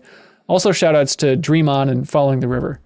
I have not done this quest yet, but this sounds like the best in the game. Yeah, I'm really looking forward to it. I haven't done it either. I wonder if that's just later on because I think it must be. Yeah. EJ Crow says, I love the mini twists and turns of the Dream On side quest. The hint that this mind control business is being done ultimately by some rogue internet AI is what really cemented it as a top side quest. Just so many good Black Mirror-like wrinkles as this one unfurls.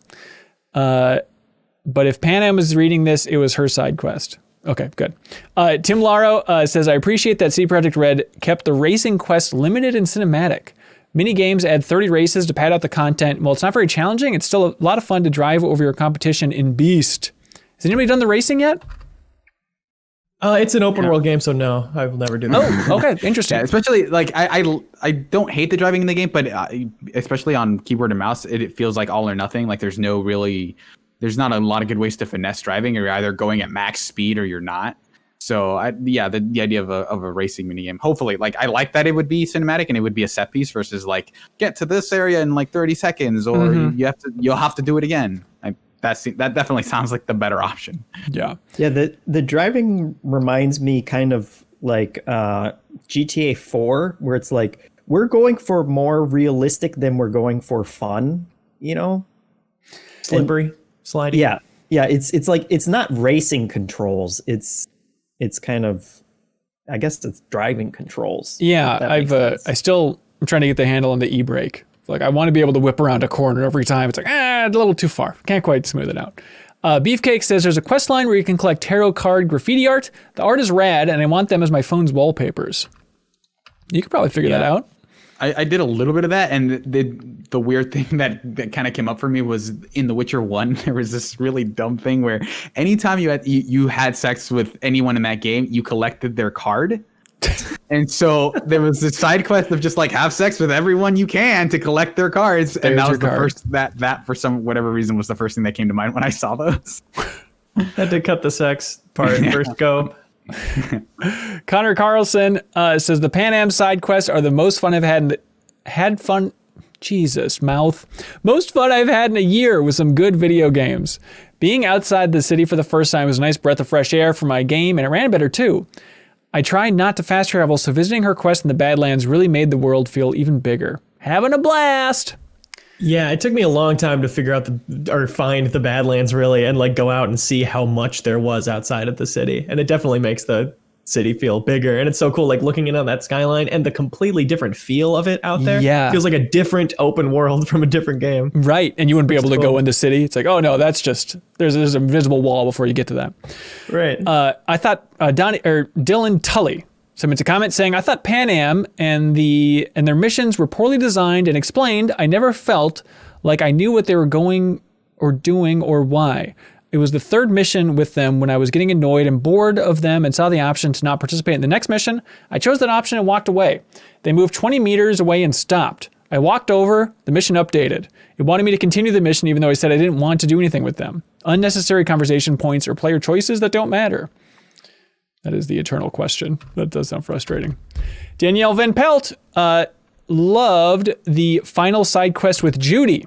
Pyramid Song, saying this is by far one of my favorite moments in the game, albeit the takeover clouds quest leading up to it are lackluster as the game doesn't try to make a thoughtful statement about the doll's abuse.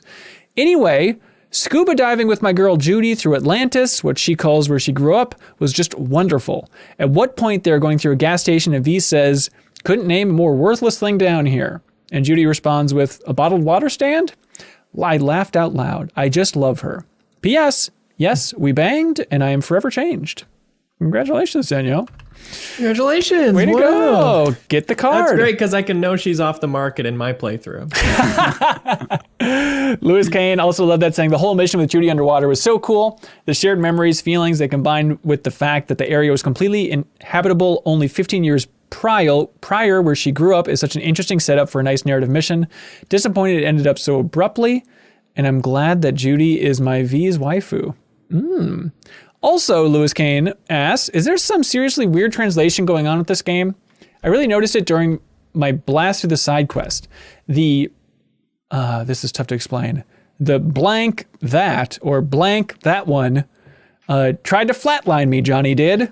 What on earth is going on here with the dialogue? I've never heard anyone use that diction in my life. It's interesting that you're picking up on that, Lewis. I wonder if it's just maybe in Polish them trying to implement different, like, not accents, but like dialects, and then not them trying to find like the closest English analog to that. I feel like sometimes that happens with like Japanese when you're reading like a translation. Maybe. It does sound a little bit British in the construction, but like the narrative lead over at CD Projekt Red, his name's Boris. I think he's the narrative lead, but I always see him like in all the making ofs about the, writing the dialogue and stuff like that. And he was a narrative lead for Witcher 3. We interviewed back in the Game Informer cover story trip. But it's weird when people talk about like, there's a lot of things that are just mistranslated. It's Polish, I understand, but like, still, like there's an American at the helm with Boris. So you think you'd catch some of these things if they're that off, but there's probably 3 million pages of dialogue here too. So who knows exactly. And it's all excusable because it's the future, and who knows how language will morph. Yeah. Like I remember, a while ago, I started thinking and really thinking about like the coolest thing that's going to happen in the future. Probably not our lifetimes, but at some point we will colonize the moon. And you know what that means? Frickin' lunar accents. There's going to be a new accent for everybody in the colony, right? Yeah, I don't think that'll happen in our lifetime, but I feel like we're going to be like, okay, they've colonized the moon. We're not going to see the social repercussions of that for a while. But 300 years from now, there will be a Martian accent and a lunar accent, right? What's the moon accent going to be? Hanson, can you do a sentence? Yeah, do you want to give me a sentence? Hello, welcome to the moon. Welcome down! It's kind of Bobcat Goldthwait, I guess. I didn't know exactly. We send him there to start the new society. And this is English! That sounded like Ken Levine doing the Circus of Values.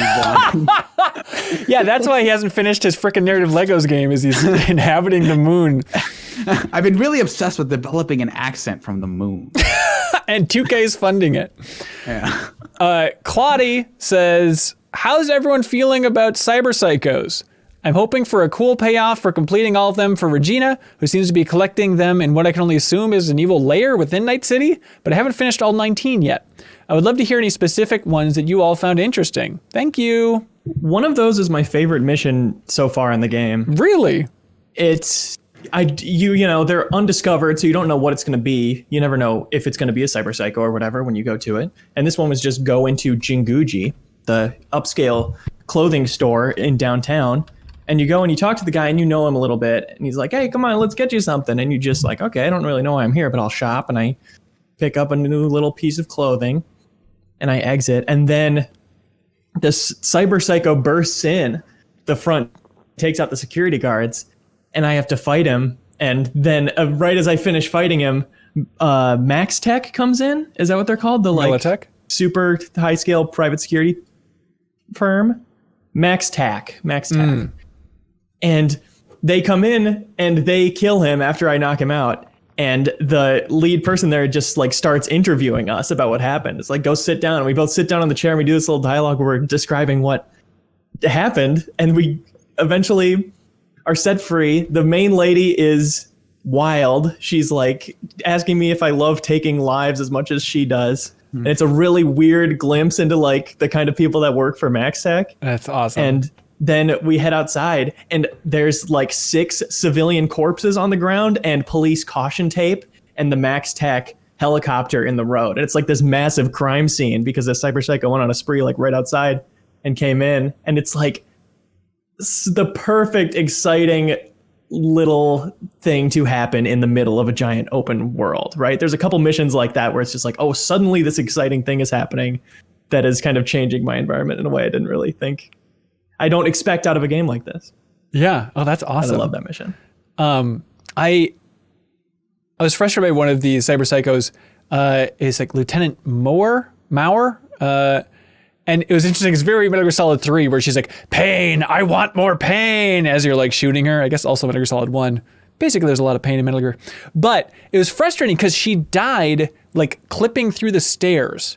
So I thought it was a real blessing at first because she was like running towards me, then got stuck in the stairs. So I really just stood above her and shot her 1,000 times in the head and she died.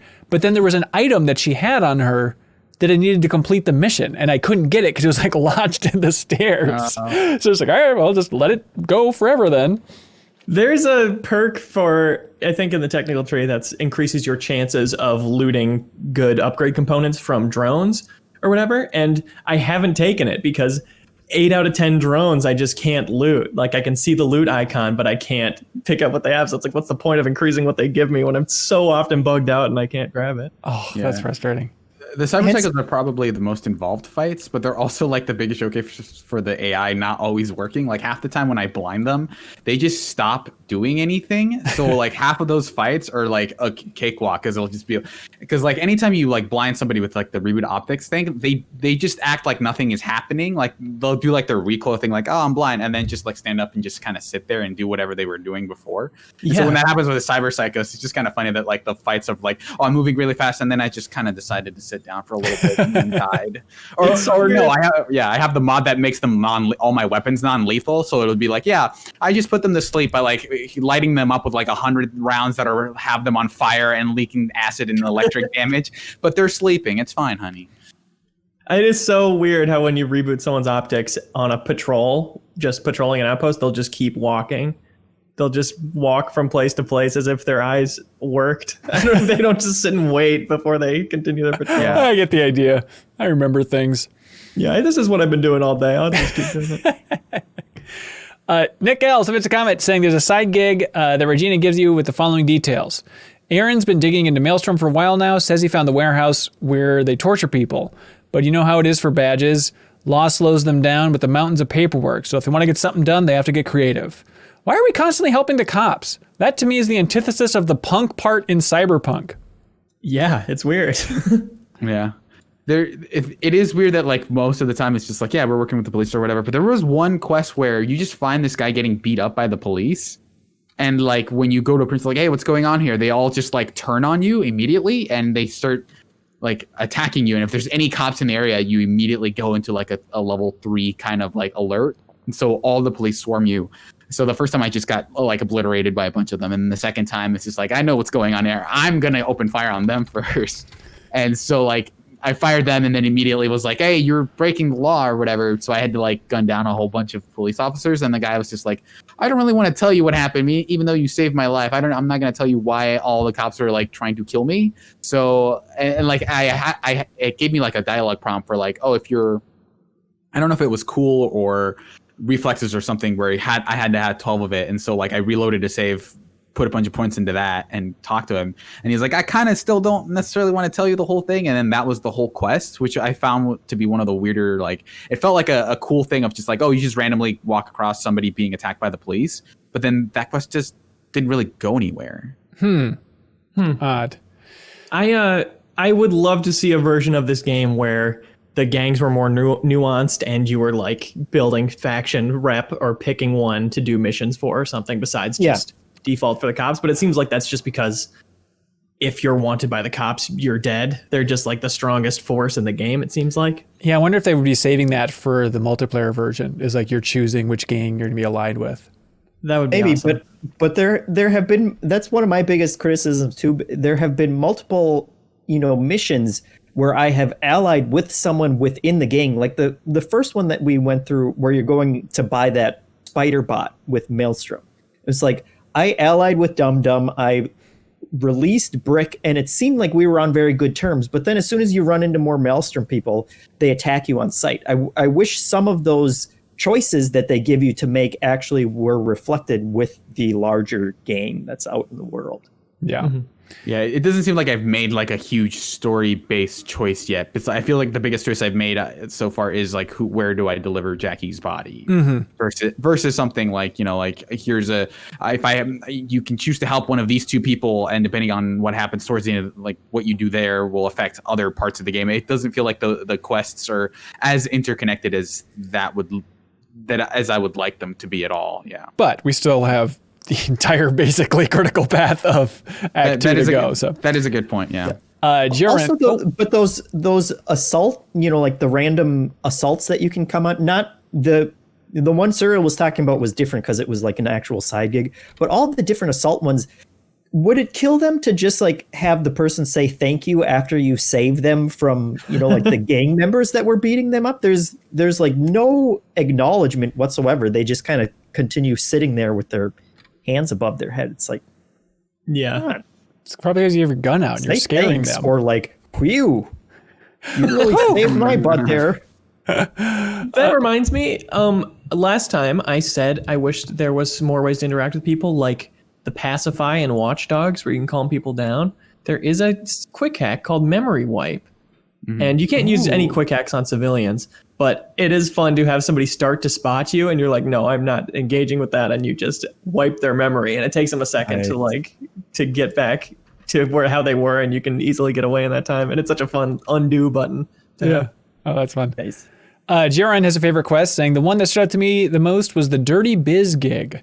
It sees you tracking down an original brain dance from the shop, which produced the final edited version. The brain dance featured the murder of a preacher's child, a futuristic snuff film. When you get to the room holding the disc, you find the editors, a father and son team. They are currently editing some other horrific illicit brain dance.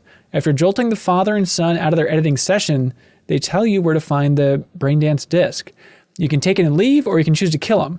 The choice isn't part of a dialogue prompt. It's entirely organic and up to the player. If you shoot the son, the father falls over crying for the loss of the child. If you shoot the father, the son cries out for him and then begs for you to spare his own life. It's brutal either way. If you walk away, nothing happens, and presumably they'll keep editing sick pornographic brain dances. You can also kill them both, of course. The quest really drags home how brutal Night City is, how little human life means. This, more than any other aspect of the game, truly showed that humans are just a commodity in the world of Cyberpunk.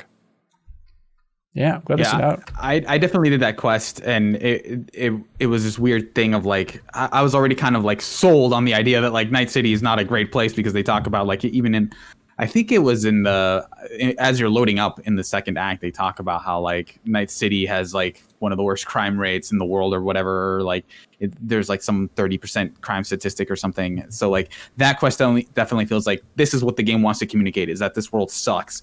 And but it feels like, oh, like that makes it weird anytime you like try to talk to somebody and it's like, oh, here's some really good like someone trying to make good in this world. It just seems like this weird like conflicting thesis. Like it doesn't feel like the game has an overall thesis on what it wants to tell you about this world, versus like besides like, oh yeah, this place sucks, but it's like people are trying to make a living here anyway. It seems kind of mixed in tone in that way. I'm not sure if I'm getting that across right. Yeah, it just sucks. Yeah. Okay. Toby Martin says, has anyone met Skippy? He's a talking gun that's like the bullet scene from Who Framed Roger Rabbit and the paperclip from Microsoft. You can find, and the more times you use him, the more he talks back, and then he'll eventually want to be taken back to his original owner. I decided before meeting them to clear up some spaces, so I deleted a lot of my saves, and then when you meet them, it turns out you lose the gun, and I couldn't go back unless I wanted to redo 2 hours. That made me sad because the gun does more damage the more you level up, and I'm almost at level 50. Wow. Being level 50 at this point is impressive. Most impressive. Player level or level up the gun? I think player level, but you know, he's probably done a lot of the main path at this point too. You know, he's not just doing side quests, but right. I found that gun, but I haven't wanted to use it really. I have the mod that makes all my weapons non-lethal, and it makes smart weapons target limbs. So smart weapons are kind of useless because they do such little damage. I got a smart sniper rifle that's theoretically really cool, but it only ever hits people in the arm, so it never one-shots anybody. Ugh. Aaron T, is anyone else surprised or disappointed at the lack of being able to fire your weapon while grappling an enemy? There's even a perk in the body skill tree called Human Shield, and the icon is of a character shooting over the shoulder of someone they're holding. I've been leaning towards stealth mostly, but only being able to sneak up behind enemies, either choke them out or snap their necks, feels oddly limiting in a game so focused on play your own way. I'm loving the game, but this is one of the better examples I've come across for something that was seemingly meant to be in the game at some point, but was either removed or didn't make it into the final build. I'm curious what that perk does. Right. Yeah, I don't know. Yeah. There's another perk that it seems the internet consensus is that it must be bugged, but the knife throwing one, like I unlocked that one because that seemed awesome until I realized that you throw your actual like knives, the weapons that you get, like it's a normal knife from your inventory. Oh wow. And once you throw it, you can't get it back. And so you're just like wasting these knives, and the internet's full of people being like, I threw like a $50,000 legendary knife, not realizing that you can't get it back afterwards. Oh my Seems God. like those should be retrievable, and maybe it's just a bug, but that's a worthless ass perk. I hope it's a bug. It's a comically bad perk. For sure. I couldn't believe it when I got it. Speaking of carrying bodies, did anyone find it weird that you can't save while you're holding a body for some reason?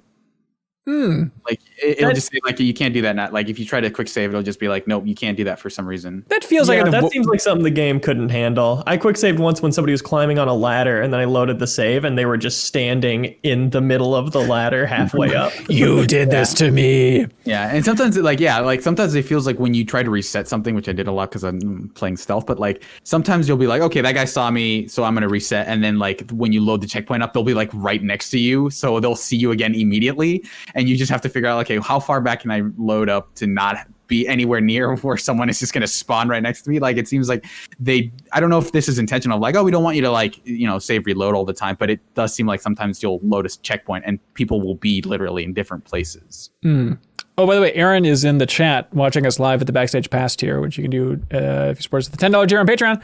But Aaron says the Human Shield perk increases armor by 20% when grappling an enemy. It's so odd. You have to like walk into gunfire grappling an enemy, but you can't shoot back. I don't know. Yeah, that's not helpful. I mean, you can only see that if you're in combat and you don't want to be, so you wipe one person's memory and then grab them from behind. It's a system. Aesir Lord Thor is here saying, hey, gamers. Hello. Hey. My biggest issue so far is with the game's cosmetics. I'm pretty baffled at the lack of an ability to separately equip armor pieces for their stats and their appearance. So when I try to optimize my equipment for the best armor rating, I end up looking like a dang clown. Yeah, they do, like early on they introduced the idea that you're going to get these cosmetic sets, like when you do the heist, they give you the set that makes you look like a corpo. But I haven't found anything else like that. And yeah, like I have I like my character's hairstyle, but I never get to see it because I'm either wearing like some weird hat or like just a hood or something. So I never get to see like my character's actual head in a weird way. Yeah, I just had to make the choice to go vanity over armor rating. Like occasionally, if I really can't turn something down, I will. But it's like I'm not putting on any of those stupid hats. Really? I have a headband I like that's way outdated as far as armor. You barely see it. Like, what does it matter? I drive a motorcycle. I see it all the time. Oh crap! Motorcycles, of course. Yeah. I'm a little torn on like, the transmogrify option of just like, I want to wear this, but have this stat. And I think it does an okay job just with the sheer amount of clothing options that it gives you. And then you can upgrade everything if you're doing like the crafting and upgrading skill trees.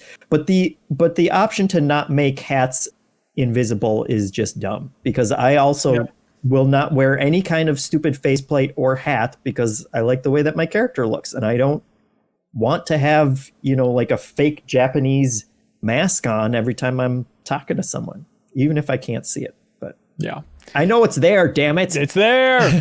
I do like a lot of the cosmetics though. I've been impressed with the variety and how many of them are cool. Yeah. And I do kind of appreciate that there are times when it's like, well, this has a 3 points more armor, but I like the way these pants look better. So I'm going to keep on wearing those. Yeah, but it is frustrating that you don't have like a real outlet to show that off besides like the one time where you're equipping it. Like the fact that you're in first person, like the only way you can really see that consistently is either by using a third person camera when you're driving or by looking down all the time.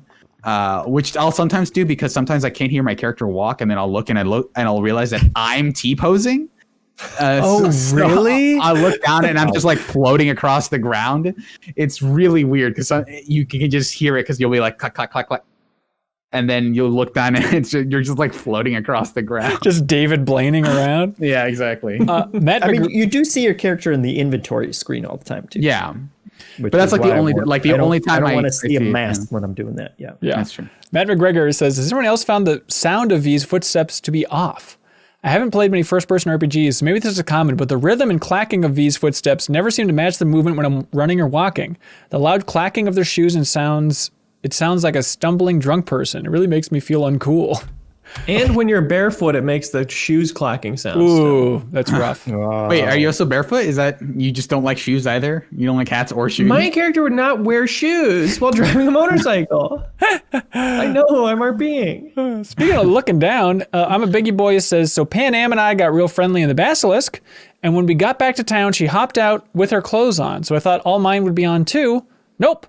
For a good bit in front of all of the gangs, I was walking around and Porky Pigging it.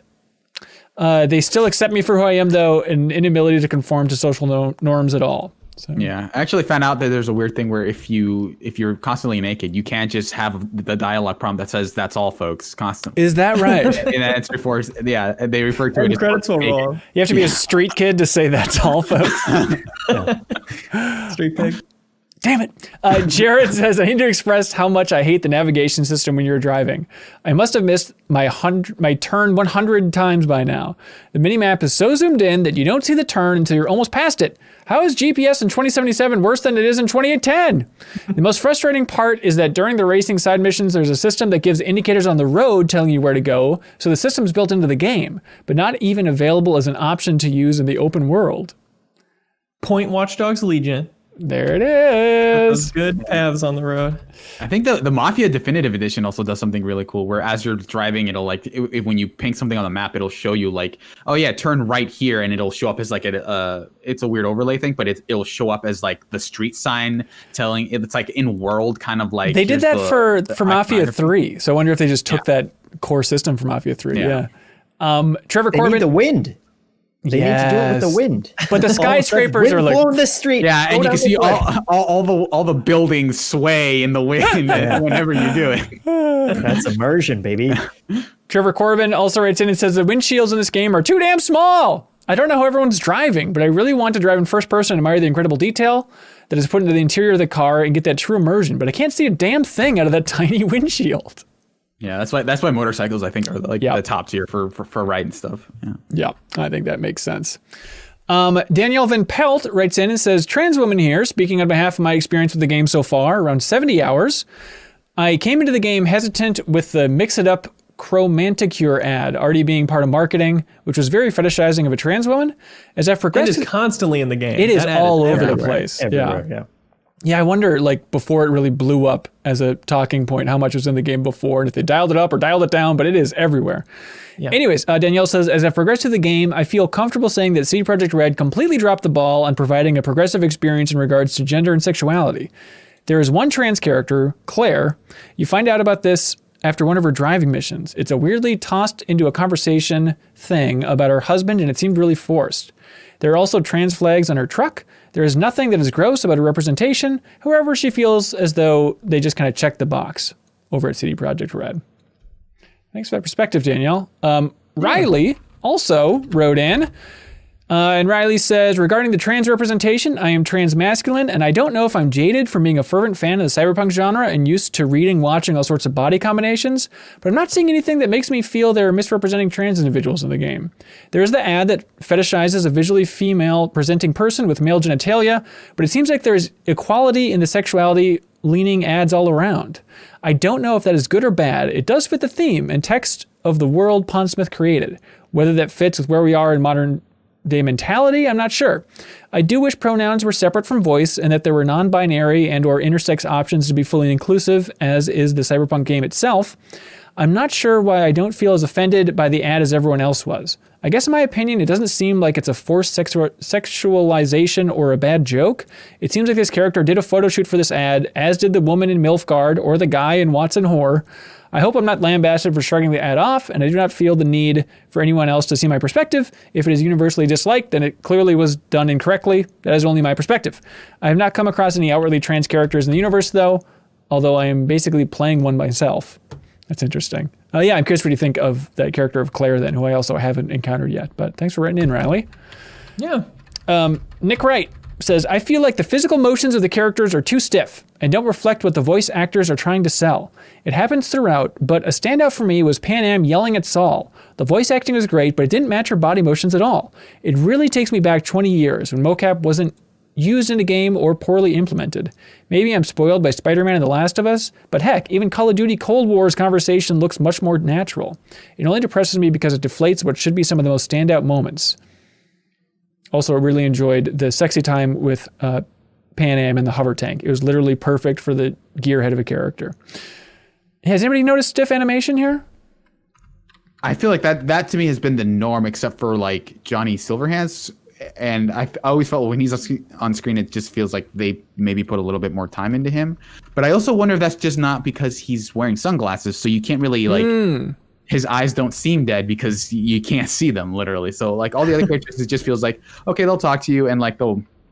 When I talked to Takamura, it seemed like pretty good, but for the most part, I guess I wasn't really coming into it with any expectations that like the character animations would be like superb or anything. It did feel like I had.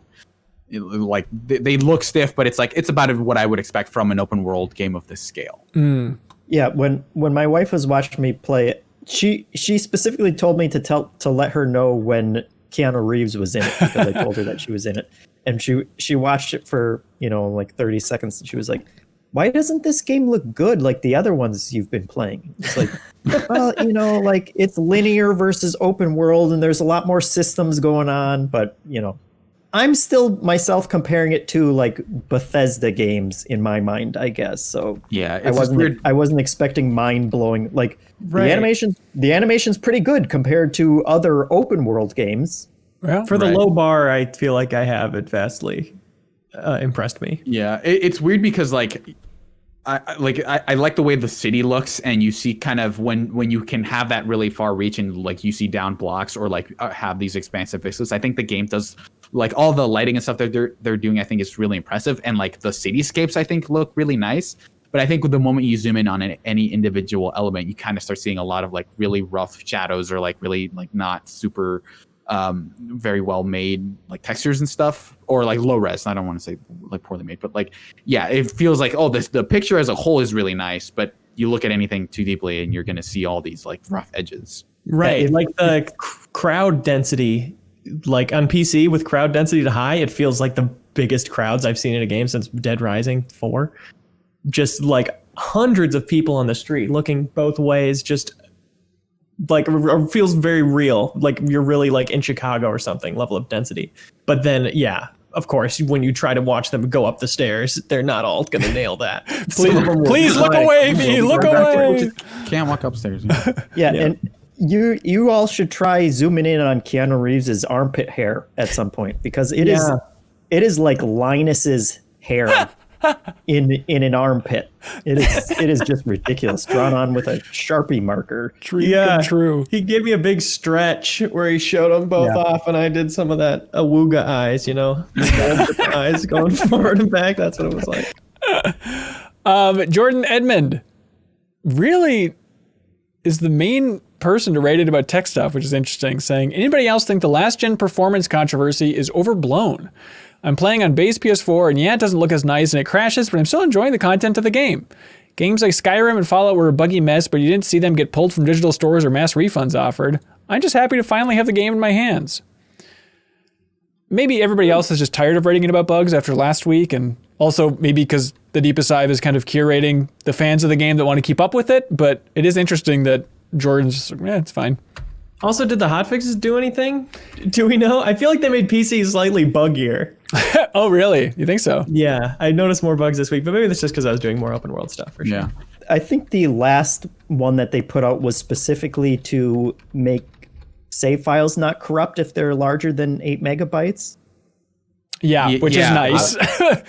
I wasn't sure what platform that applied to, so I definitely like the entire time kept my saves low. Just like, I don't know what 8 megs of saves looks like, but I'm gonna try to avoid that limit if at all possible. Oh, It is an absurd thing to make a game where there's just like thousands of unique items and clothing options and stuff, and then be like, but by the way, don't keep too much of it because it may completely screw up your save file. That exact same thing did happen in Skyrim, though. Playing it on PS3, the more I played it, the bigger my save file got, the lower the frame rate got. Yeah. The deeper into the game I got. It's a weird thing to think about. Like, I don't know what the programming thing is that leads to that, but I'm sure some person's like, yeah, if you don't, if you gotta avoid that, like you have to code around that thing specifically. So Tracking, where all those items games are hard to make. Leo, thank you for also being another freak that played Skyrim on PS3 because that was a rough go.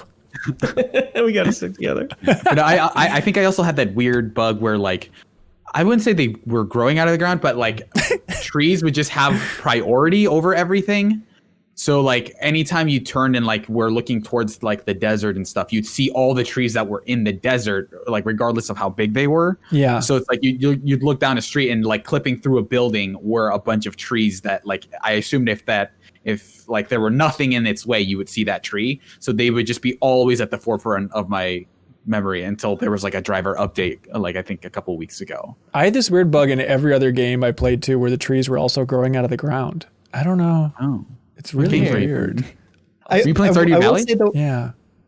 Back to his comment about playing it on the base PS4. Yeah. Even playing on Xbox One X, which is the highest last gen version, like what Leo said about there being big crowds is interesting because there are not anything that I could call a crowd in the Xbox One X version. Interesting. Like these streets are sparse. Yeah, I think CD Projekt was just leaning on, they say two's company, three's a crowd. And so therefore 3 people throughout all of Cyberpunk is fine. How close are those 3 people together? And that crowd density up. It's a magic number. Hey, weird miscellaneous thingies. Did anybody else notice, is this on anybody else's system, where in the arcades, have you encountered these, where they're playing like the music, like the Witcher theme from the arcade cabinets? Have you seen these? Have you seen this? Have you heard about this? I've seen the arcade cabinet. Okay, they have a game called Roach Race. Roach Race. How do you pronounce the horse? I think it's But in multiple arcades, they have it in the wrong game. Like it's clearly like this little game where you're a horse jumping over things, but then it's in the cabinet that's labeled Run and Gun. Whereas Roach Race is right next to it, and it's a different game inside of that. Does anybody else notice this? No, but that almost weirdly sounds like a thing that would happen in real life. Because I think if you go to arcades that maybe aren't as like, let's say legit, you'll see like, oh, we have like, you're playing Tekken or whatever, but like on the side art is like, here's Mario and Scorpion and Pikachu, and it's like they'll just make their own art. So yeah, but then they don't have a Tekken cabinet right next to that with the Pikachu one inside of that. That's the true, weird but detail. like that made me think of that of just like sometimes they just don't, they just make their own, and so they don't have the Roche Race art, so they just had to do something else. Yeah. Still just pissed I can't play the pachinko machines. What the hell? I'm sorry, man. Please, you have to relax about that. Also, I was fighting random enemies, and at some point, I don't know if it's the Maelstrom folks, but at some point they said slice and dice. This is a very specific thing. Do you think that's a Dark Knight Returns reference? Because like those cyberpunk people in that book, they say slice and dice all the time.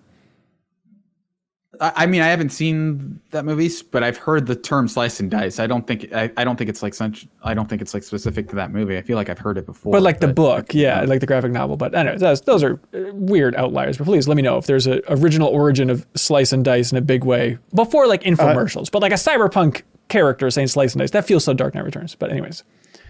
Are we doing bug talk right now? Yeah, talk bugs. Can I throw out a biggest bug, which is that like, it seems like tagging enemies works about 20% of the time. Is that just me on my system? What do you mean by tagging enemies? You know, like when you're going around, you can highlight them so that they stay highlighted, and it puts those 2 little triangles on them. Yeah.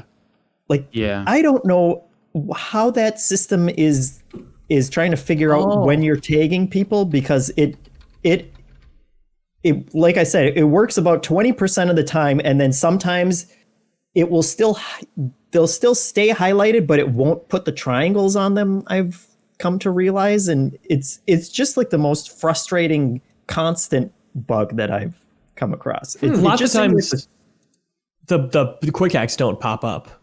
It'll have to like exit and re-enter hacking. Is that what you're talking about? Because I still see them, but I won't see anything I can do with them or anything about them. I know what you're talking about, just the tagging. Yeah. If you go across them on Xbox, you're supposed to press in the right thumbstick, and then they will stay highlighted even when you're out of the scanning mode. And there's two little triangles that's supposed to signify that they've been tagged, but it's to the point where if I do like 3 people in a row and it tags all of them, I'm like, oh my God, I've got a good streak going. It is weird because I do remember doing that, but I very quickly stopped doing it because ping, like the ping hack, ended up being so much more useful because it'll connect to that, it'll hack that person and then ping everything else that person is connected to. Yeah, so but then I started using that instead. Yeah, but I do that too, but then they fade out after a while, don't they? Yeah, and I think it might have been because it was unreliable that I basically stopped using the tagging system of just like, well, if it goes away, then I have no need for it. And I just ping everything, because it'll also ping like bots and like other items near them that you can actually hack to distract people. Erin in the Backstage Pass, by the way, Jeffem says she's playing on a Series X and it's maddening. Same issue. So maybe it's just an Xbox thing or a console thing. How weird. Other big thoughts that we haven't covered yet for Act 2 side quests? Do any of you feel like you're kind of allowed to role play as much as you'd like? Like, do you feel like you can be like a good versus an evil V? Because I don't know that I'm getting that a lot. No, we talked about it a little bit in that first discussion, but yeah, I'm already feeling pretty pigeonholed, and I'd imagine with the critical path, it's only going to get more frustrating for the next discussion here. Yeah, because it doesn't feel like you have like, here's my good response, here's my bad response. You either have optional responses, or I can talk to this person about the main thing. I can either proceed or kind of go into these side tangents. You don't really feel like you get a lot of like, I'm going to be a complete dick to this person, which I haven't seen a lot of. Like the one instance that I've seen it was that like there's a random shopkeeper in Pacifica that you can just like, they're like a larger black person, and you can be like, oh, don't you think like you'd look better in the clothes you're selling if you were a little, like if you'd lost some weight? And that felt to me like, because when I brought it up to my brother, and he was like, well, that's just probably like a thing you can do to be an asshole. And I was like, I don't know that that's a weird way to market. Like, it's like, oh, you're being a really bad person by like fat shaming this person, which is like a weird thing to have in a game in period. But like, it kind of highlighted that like, that's maybe the only choice that stands out. And like, that's not like a good thing that choice is there for me. But that made me think like, yeah, there aren't a lot of ways you can kind of express yourself as B besides like, do I want to do this quest or not? Right. Yeah, I'm curious to see, especially, I think there's more decisions later on, but I don't know if those are really going to reflect too much on V's personality versus just what path you think is more interesting to see. Yeah, so like I'm hoping like it's weird to say that like I'm excited to play this game everyone's talking about that I played for 40 hours, because I'm hoping to see a lot more choices. I'm hoping to see things where it's like that first the quest you did in Act 1 where you can infiltrate the camp or like talk to the Militech people ahead of time. Like, I haven't seen a lot of that, and a lot of it is because we are focusing on the side stuff. Right. But going into this next part, I'm hoping to see a lot more. And from what people have talked about with the quest that I haven't seen, it seems like that stuff is there. I'm just hoping that the ratio is a lot higher than it has been so far. Yeah. I think I've been feeling satisfied role play wise, but mostly through a gameplay, obviously. It's been enough for me. But I'm like at the point where the way my character looks and what she does in combat, I just I listen to the metal station. I don't like metal, but I'm like, my character would listen to the metal station when she's driving around. And that's the level of role playing I'm at, which is very fun. But I feel like my biggest complaint in that arena is you can't just eat at a restaurant. You buy something and it goes into your inventory, and you have to go sift through 3,000 things in your backpack to eat what you had. I want just a button that's like, eat it now, because they're good buffs, but not worth me digging into my backpack for. And so I just have thousands of things I'm not eating. Right. More of the Yakuza approach. Yeah. And that makes me wonder if like modders will give this game a brighter future a la Skyrim. Yeah. Introducing like a hardcore mode or something. I would love that. yeah, I'm curious how thriving was the mod scene for Witcher 3? I just assumed it was huge, but I guess I never really checked it out. Yeah, and I remember there every once in a while you'd see a hack like, oh, they turned the entire combat system into Gwent. So every time you fought somebody, instead of attacking them, it would just set up a Gwent table. That's hilarious. So it does seem like they did have pretty accessible modding tools. I don't know if they ever did anything official, because I think they have like a mod tools coming, but I don't think it's official. So I think people have just been making, random mods that improve performance and stuff. Gotcha. And I saw one that adds a walk button, because on mouse and keyboard, yes, you just only can move at one speed. And so for any mission where you're following somebody walking, you just have to run and stop and run and stop. Ugh, yuck. That is one thing that I'm glad isn't here, is like I haven't done any like follow missions or eavesdropping things. It all seems like all the bits of info that you find, you just have to hit up the right terminal or subdue the right person, like non-lethally shoot them up with a bunch of bullets. So I do like that they are at least thinking of not having that stuff in the game. Yeah. There is one moment I was very happy with where I was following somebody. It was the mission for the bartender who's worried his wife is cheating on him, and you're following her down the street, keeping your distance. And as I was walking, there was just a random crime happening in an arcade. I could see that some guys were holding it up, and I was like, can I do this? And I snuck in and I knocked them all out quietly and completed the crime, and then got back on the street and kept following her. And like did it so quietly it didn't interrupt anything. That's awesome. Perfect. Jeff, I'm looking forward to finishing the main story for Act 2. That sounds so intimidating at this point. I mean, but I'm going to try. They say it's not that huge. I don't think it's going to be overwhelming. And the good news is, if you're watching this or listening to this, you have 2 weeks to do it. We're going to be posting or looking for your comments on January 12th. That is the next discussion for the Deepest Dive. It'll be airing on January 14th, and that's going to be everything in the critical path, the story for Act 2, probably also mopping up 1,000 things that we missed from this discussion. So if you want to submit a comment for us to read on this show, we will do it, because we're nuts. We'll do it. Support us on Patreon at any tier, and you can submit a comment. Also, if you support us at the $5 tier, you can unlock the podcast version of this and all those other fun shows and benefits, early access to the Min-Max show, all that fun stuff. Leo, do you have thoughts on that? You said it best when you said what you just said. Oh, good. Thank you so much. So again, 2 weeks. Tune in, and we'll be talking all about Act 2 for Cyberpunk 2077. And then there's going to be a 1 week gap before the grand finale where we talk about Act 3 and the ending and all that fun stuff. So it'll be kind of a tighter one. But hey, we got to wrap this sucker up. But thank you so much, everybody that is watching this. Thank you so much, even more so to the people that are listening to this. We appreciate it. Glad you're enjoying the game. And if you're not, we look forward to reading your comments as well. Keep those comments rolling. They're very fun to read. All right. That's it. Any wise words, Serial? Listening to this is Preem. There we go. Thanks so much, everybody. Bye. Min-Max is a Patreon about games, friends, and getting better. The Deepest Dive is the best, most thorough discussions about games on the internet. Prove us wrong, please. The Min-Max Show podcast airs every Thursday. Patreon supporters vote on what we stream every single week, and a whole lot more. Give us a shot, try subscribing to the YouTube channel, and we hope we can win you over.